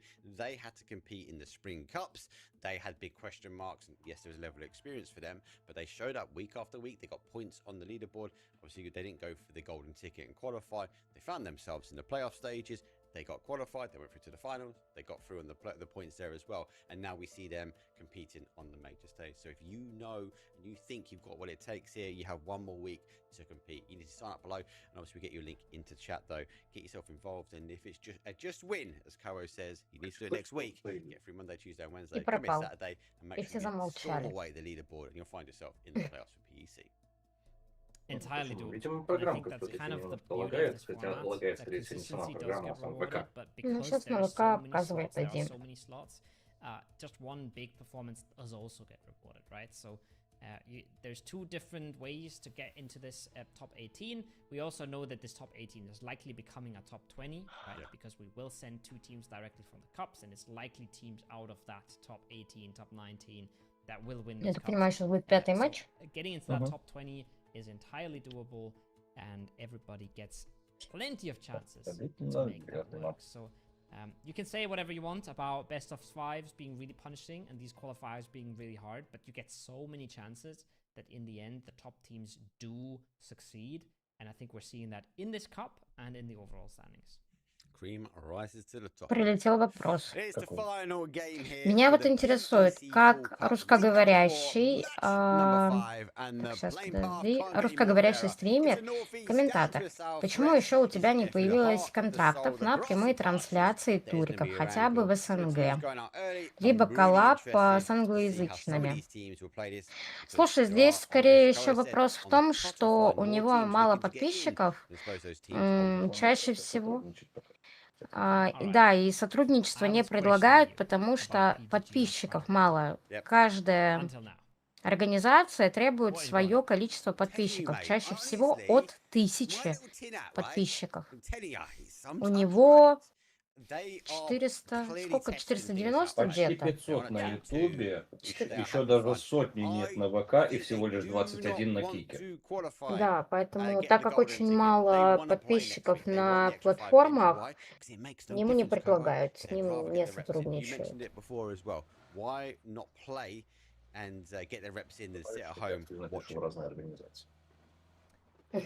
Да, и он пишет в разные организации, предлагаю, но пока тишина. Никто ничего не предлагает.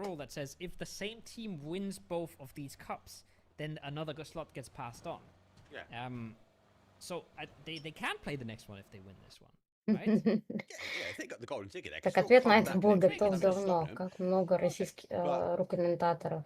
Как много комментируют PUBG в России? Именно PUBG? Но не скажу в России, потому что я не знаю национальность каждого. Не в России, именно русскоязычных.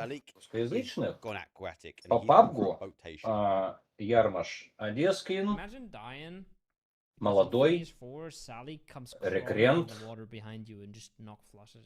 Это самые крупные. Это крупные дяди. Их 4. Крупных 4.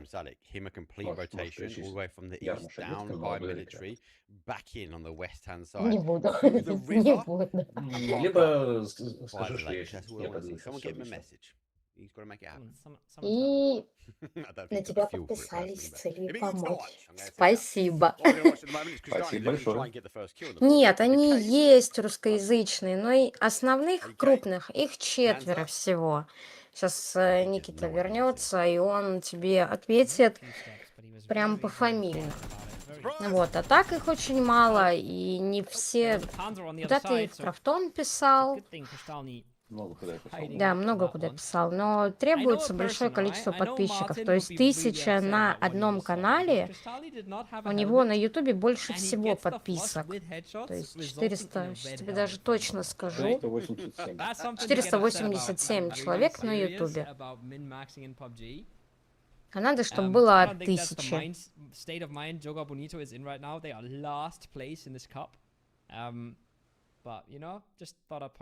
Вот где в Казахстане были игры будущего, вот он писал и официальный запрос, и ему ответили положительно, и он проводил стрим по играм будущего. Но это все равно мало. Подписки не прибавляются, тем более, что в СНГ малые турики. The boat is now in the southeast corner. He's passed by Milk to Power.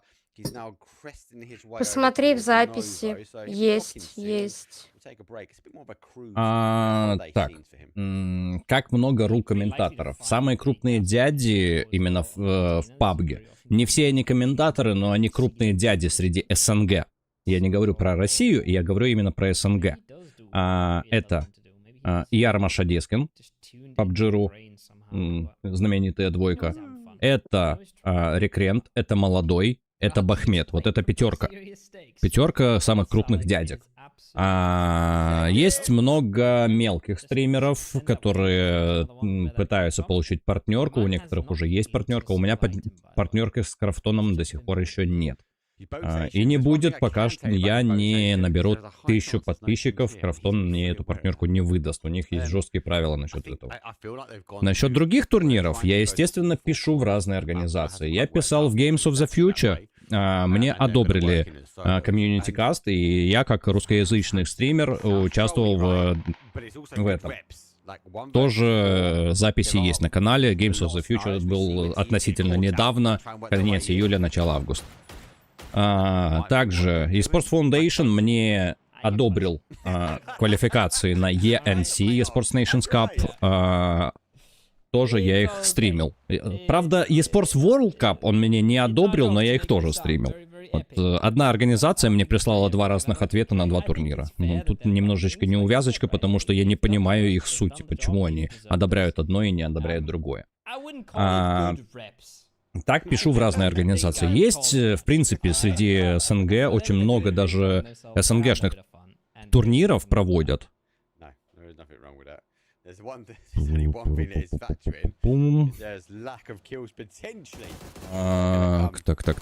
где у меня есть даже вкладочка с этими? Есть организация PUBG Pro, СНГшная организация, которая постоянно проводит турниры среди СНГ комьюнити, но и в этой СНГ комьюнити иногда пробиваются даже европейская команда. С ними попытался посотрудничать, но пока что на стопе все это. И есть еще одна организация, СКА PUBG. Тоже тир-2, тир-3 турниры, не особо оплачиваемые, но тоже имеются. С ними я еще не договаривался ни разу, но вполне возможно буду писать в скором времени. Вот таким вот образом пока что все у меня происходит. В любом случае, обо мне еще не знают, поэтому меня не приглашают. Даже вот общаясь с ребятами из PUBG Pro комьюнити, после того, как они услышали, как я комментирую, они сами говорили, почему они раньше не слышали обо мне. Так я сразу им парировал, потому что у меня канал еще не настолько большой. Вот. И поэтому обо мне, в принципе, еще никто не знает. Спасибо, там иногда я обращаюсь за какими-то вопросами. Ну, лично могу обратиться только к Одискину, я его, в принципе, давно смотрю. Мне он нравится как комментатор, как кастер. Его подача, она очень приятная лично для меня. У вас может быть другое мнение, сразу говорю, но лично для меня его подача мне нравится. Вот. Как-то так. Надеюсь, в полном объеме ответил на вопрос. Про игры будущего посмотри, у него в записях есть прямо отдельный плейлист. Да, у меня, в принципе, отдельные плейлисты на разные турниры созданы, поэтому тут, в принципе, на Ютубе заходишь в плейлисты и смотришь то, что тебе нравится. Подписался с целью помочь. Если будет какая-то помощь, я всегда не против. Всегда не против.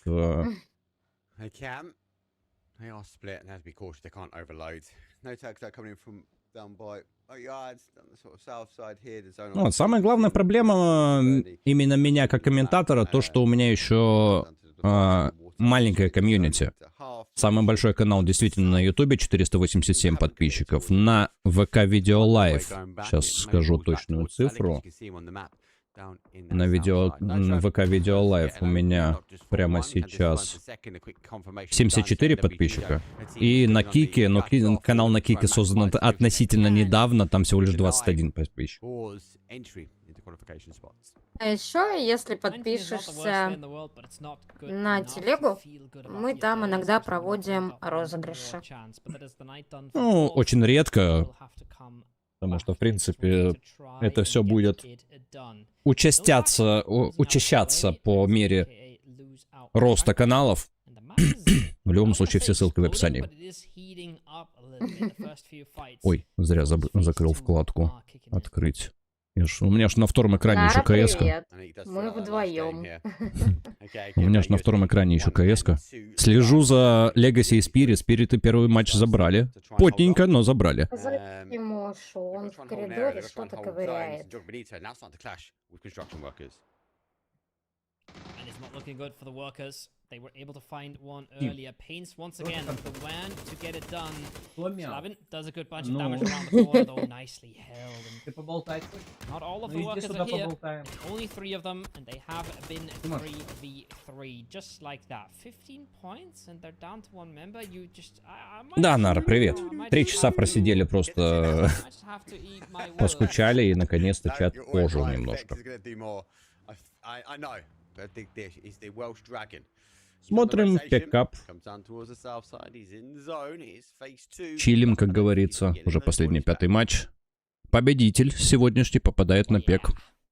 Пока что это NoSlack, рядышком PGG, рядышком еще один коллектив из СНГ. Но в принципе в этом лобби целых 12 команд СНГ из 16. Тимоша шпанит, да он всегда шпанит. Он, по-моему, даже во сне шпанит. Спит и видит, как он шпанит. У него фамилия, наверное, Шпанидзе. Интересно, в кого он такой? Не знаю. Точно не в меня.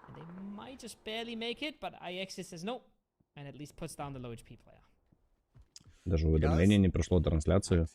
Странненько. Но я, в принципе... Ну, на ютубе знают такую херню, извиняюсь за выражение, потому что у них бывает не приходят уведомления, но Он на ты кике. на кике. Он на кике. Да. А на кике, я не знаю, приходят уведомления или нет. Ну, там тоже своеобразный колокольчик, как аналог ютубовского должен быть. Скорее всего. Уведомления должны приходить. Наверное.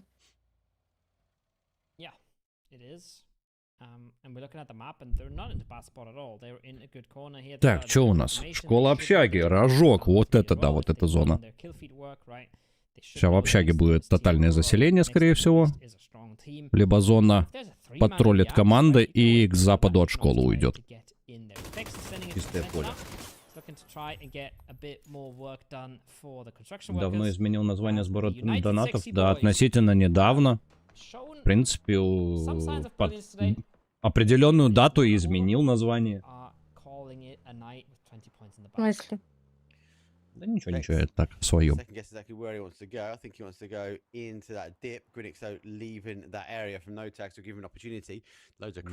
Если ты про колокольчик, да. На каждой платформе есть какой-то аналог колокольчика ютубовского, поэтому везде можно получать уведомления. Какого там числа? В октябре, пока еще не скоро, но потихоньку копим. На что копим, ты в принципе знаешь. А стоим ли, сможем ли накопить? Ну, тут вопрос. Так как сумма там, ну, в принципе, она указана, ее можно увидеть.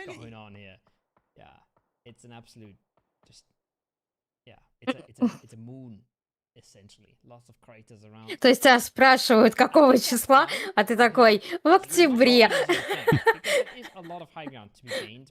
Так, по-моему, ребята уже спрашивали, и, по-моему, даже Нара присутствовал при этом вопросе, насколько я помню. Не знаю. The dragon's laying, wiggling down, and then he's like, no, I don't like this one. He's going to the next one. There's a lot of options for him as he is now shopping.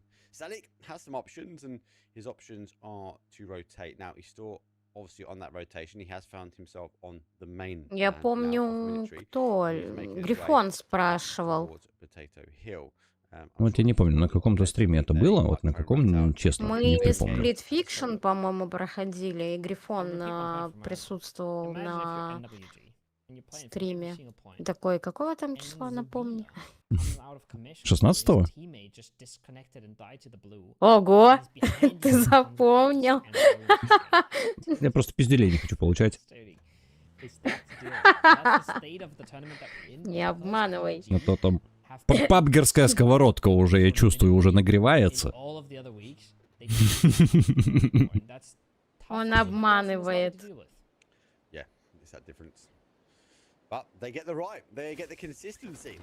Никогда не била тебя сковородками или чем-то еще.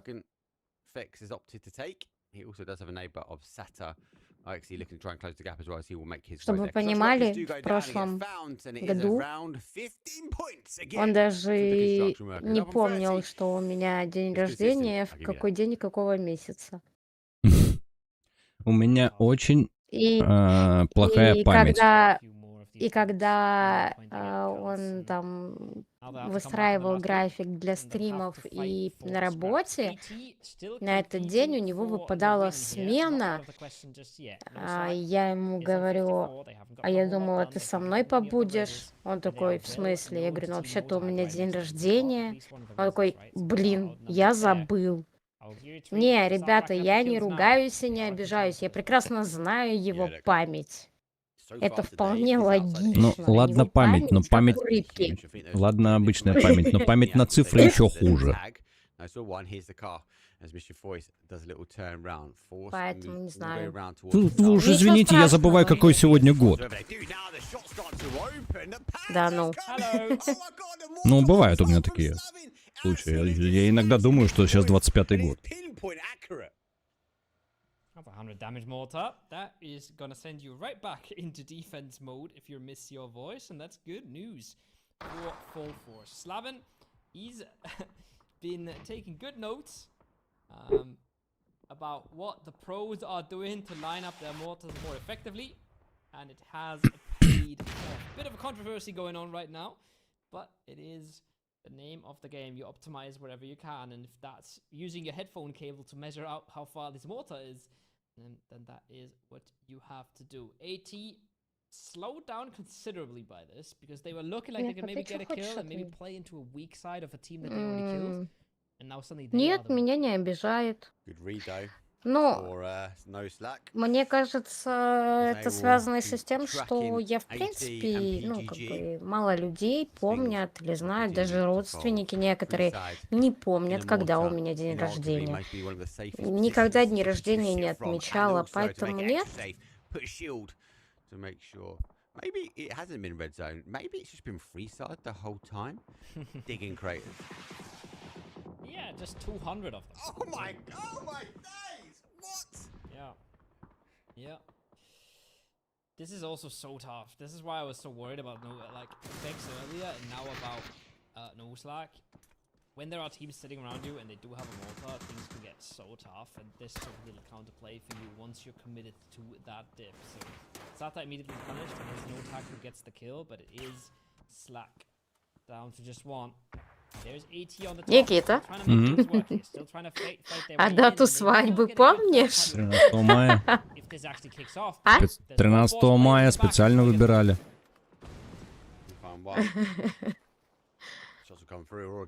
Разве мы специально выбирали? Ну да, там были разные варианты, и мы с тобой выбирали именно 13 число.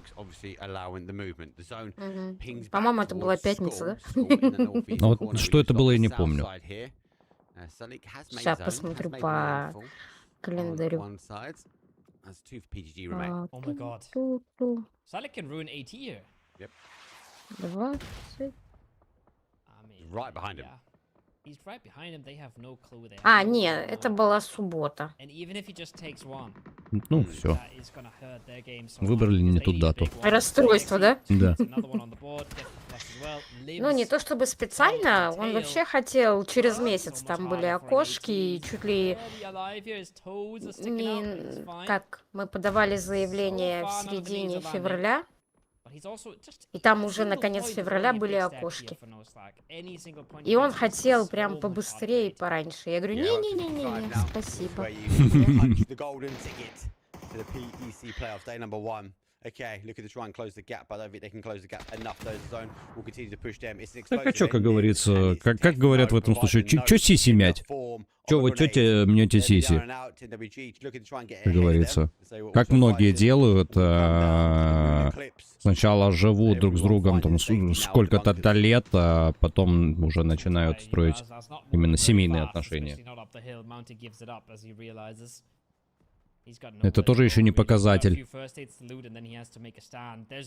ничего не показатель. Просто если люди созданы друг для друга, неважно, сколько вы живете вместе, и неважно, сколько лет длится ваш брак, вы будете дальше жить вместе, если вы созданы друг для друга. Если нет, ну, тут, извините, помянем, как говорится.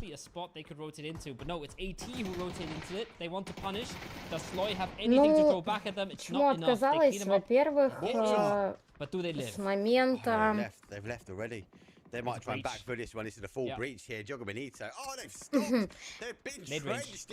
Ну, как объяснить? Отказалась. Смотрите, мы начали встречаться, грубо говоря, в декабре. Причем официально, вот прям официально, это был почти перед самым Новым годом. Мы начали встречаться.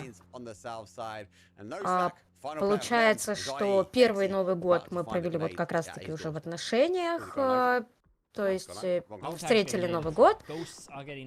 13 февраля он мне сделал предложение. Ну-ка, считаем. Так, конец, ну, грубо говоря, середина 2 месяца. декабря, декабрь, январь, февраль. 2 месяца мы встречались. 2. Жить мы стали вместе с середины января. 13 февраля он мне делает предложение, и он мне такой: давай, вот, туда ты есть свободный, вот конец февраля. Будем, ну и поженимся. Я сказала нет. Во-первых, он хотел устроить хотя бы небольшую свадьбу, ну как, роспись, чтобы родственники собрались. Так как я, в принципе, не люблю пышные праздники, но все равно деньги были нужны. И надо было подготовиться, чтобы это не было так вот. И это было начало мая, грубо говоря. Нам повезло, было очень тепло. Безумно тепло. Отличная погода тогда была. Вот. Поэтому не знаю. И, наверное, я побоялась быстро проводить свадьбу. Если честно. Потому что я хотела сбежать, когда он мне делал предложение. Он мне не дал такой возможности.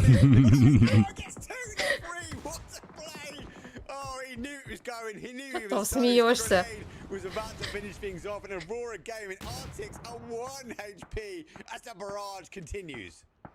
Вот так вот. Really fast vehicle swap as well. Make sure to get himself out dodge. Make sure that he does live to tell the tale. For how long, I'm not sure. But Stickas is mighty alone on this one. He can lose this. Да господи, да что в этой яме творится? Да вы посмотрите, одни влетели, погибли, вторые влетают, сейчас тоже будет аннигиляция. Ой, штормы, зачем вы туда поехали, скажите мне? Вы сейчас тут забросают просто хаешками, если они остались в карманах ФСок. After all this commotion, after the new junkyard that's appeared outside of school, Salik's sneaking in. Literally behind every single player that is in front of him. Why? Because there's so much commotion, so much action happening in front of him. He's still alive. And we're now in placement. I'm telling you, there is a chance that he qualifies. Да, вот эти драки за позицию, они очень часто, очень интересны, если честно. Ну как, вот сейчас последний матч. В принципе, все это лобби, за исключением ноуслэк и PGG, которые сольниками остались, не участвуют в сражении за выход в PEC. Но не хватит даже Ньюген подняться на первую позицию, не хватит ПТСов. То есть либо Салик, либо Эксе. Кто из них переживет лучше, тот и попадает вместе со своей командой на PEC. Тут только один проходит. Нет,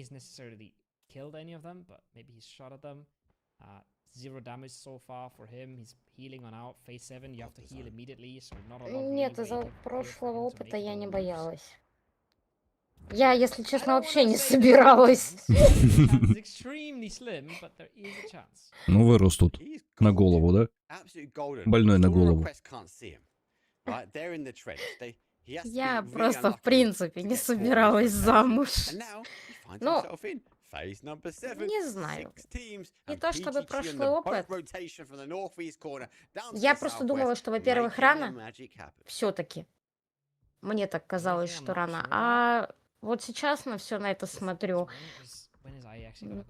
Мы уже 3 года как женаты, да, почти 3,5 почти вообще вместе, ну, грубо говоря. Ну, даже если отсчитывать от того, как мы поженились, 3 года мы вместе, я пока ни разу не пожалела. Понятно, что бывают какие-то ссоры, еще что-то, но не знаю. Наверное, это было самое правильное решение, которое вообще было. Правда, он вредный иногда. Колючий, как ежик. Учусь у профессионалов. Я девочка, мне можно. Да, по вредности мы иногда даже пытаемся перебороть друг друга. Бывает такое. У нас так своеобразное ПВП.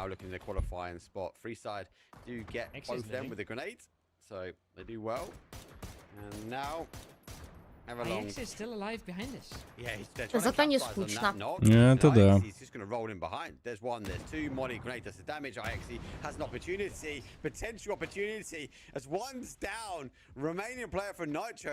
вот там ловишь. Кто мяу? Что это там интересно? Рассказывай. Зачем ты туда полез? Ты хочешь опять все на меня уронить? У меня добрый кот.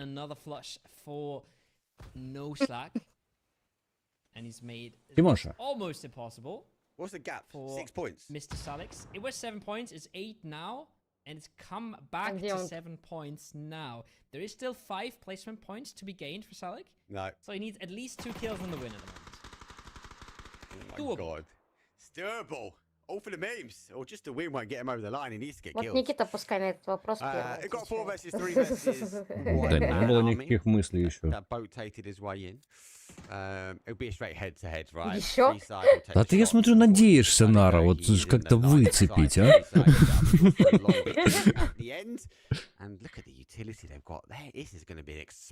Интересно, зачем? Вот именно.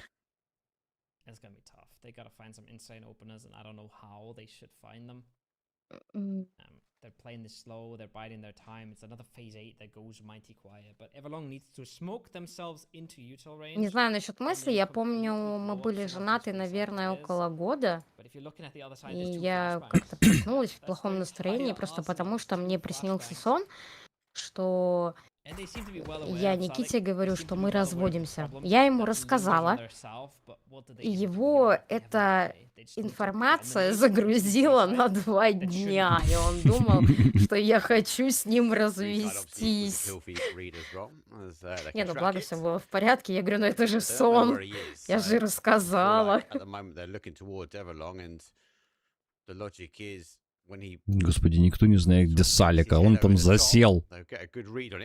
Прятался. Ага. Вот тут ползун, господи, Мавер. Слепошара.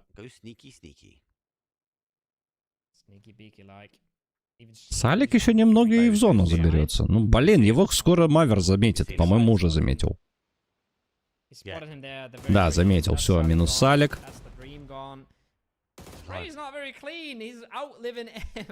Дополз, не дополз, нет, не дополз. И не доползет.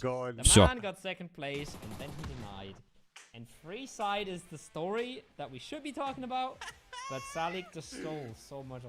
Ну, этого я не знаю. Так, ну и чё? Кто все-таки лучше, PGG либо NoSlack? По-моему, слайки все-таки проходят, а PGG на втором месте.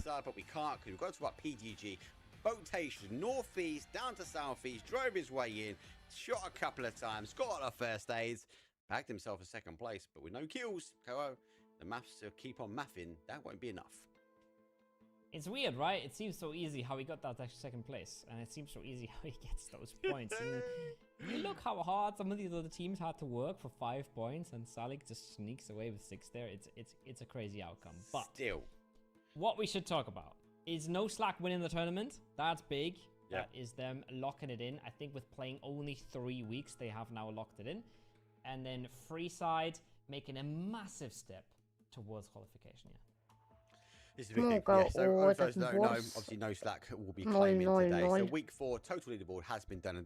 Да, но Slack проходят, 59 ПТС набрали, и они автоматически переходят в PEC.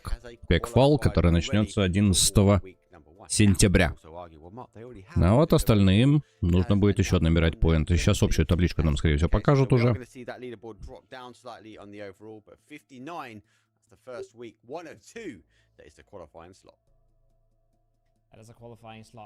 Да, общая статистика тут уже PGG на первом месте. Ну и в принципе, даже если PGG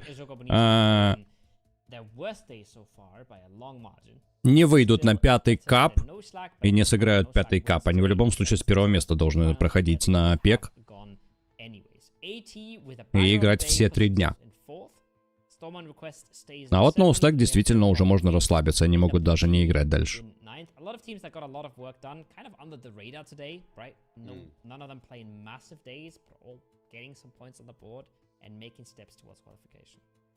Main thing for me from the takeaway here is Storm and Request didn't get above that playoff 2 lines. So if any trolls in chat. Интересно, будет ли возрождение команды S? Энс. Потому что на Slack это же команда без организации. И НС, если захотят вернуться в PUBG, то могут подписать этот коллектив. Они, в принципе, делают успехи в последнее время.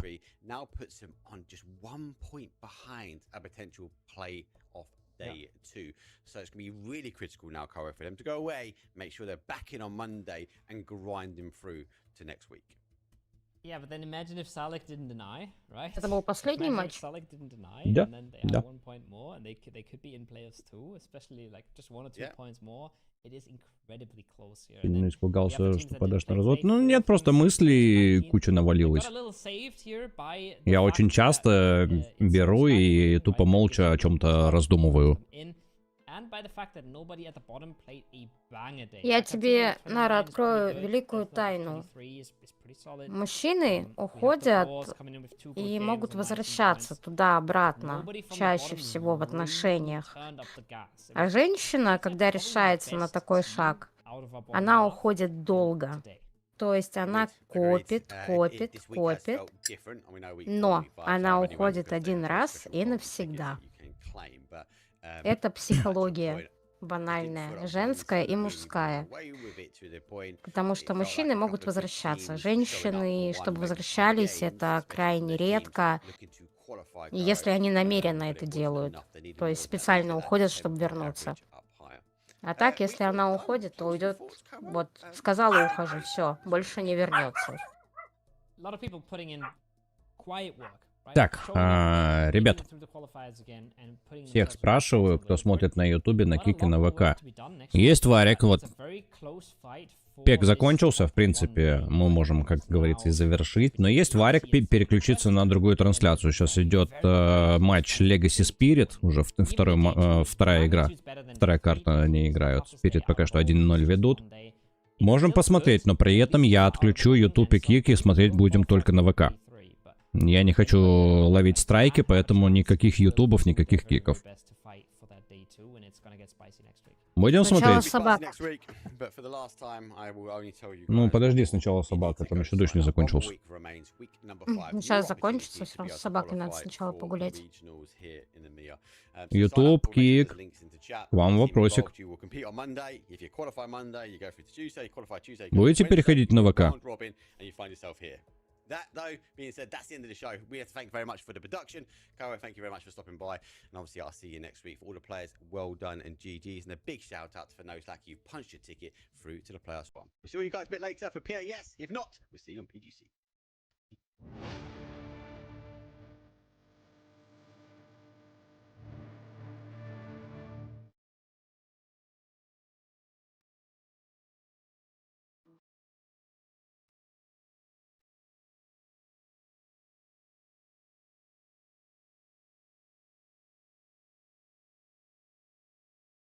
Так, кринж, спать собирается. Ну ладно.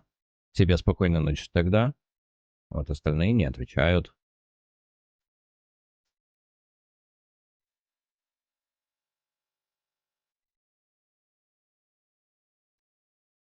Ну ладненько тогда, ребятки, тогда завершаем сегодняшний день. Завтра не забываем, что завтра в час дня по московскому времени стартует первый матч турнира ПГС-9. Это третий день гранд-финала. И именно завтра мы узнаем победителя этого турнира. И там группка-то очень сложная. Вот. Группа очень сложная, соответственно, у многих команд есть еще шансы на победу. Надеюсь увидеть всех вас завтра. Еще раз говорю, старт первого матча будет в час дня по Москве. Я по традиции стартую несколько раньше, поэтому все собираемся, как говорится, общий сбор на завтра. Завтра продолжим. А на сегодня спасибо. Не забывайте лайк ставить, не забывайте подпиской оформлять, как всегда. Давайте развивать каналы. Ну и все. Всем спасибо, всем пока. Всем пока. Ну что так обиженно? Всем пока. А ты как хотел.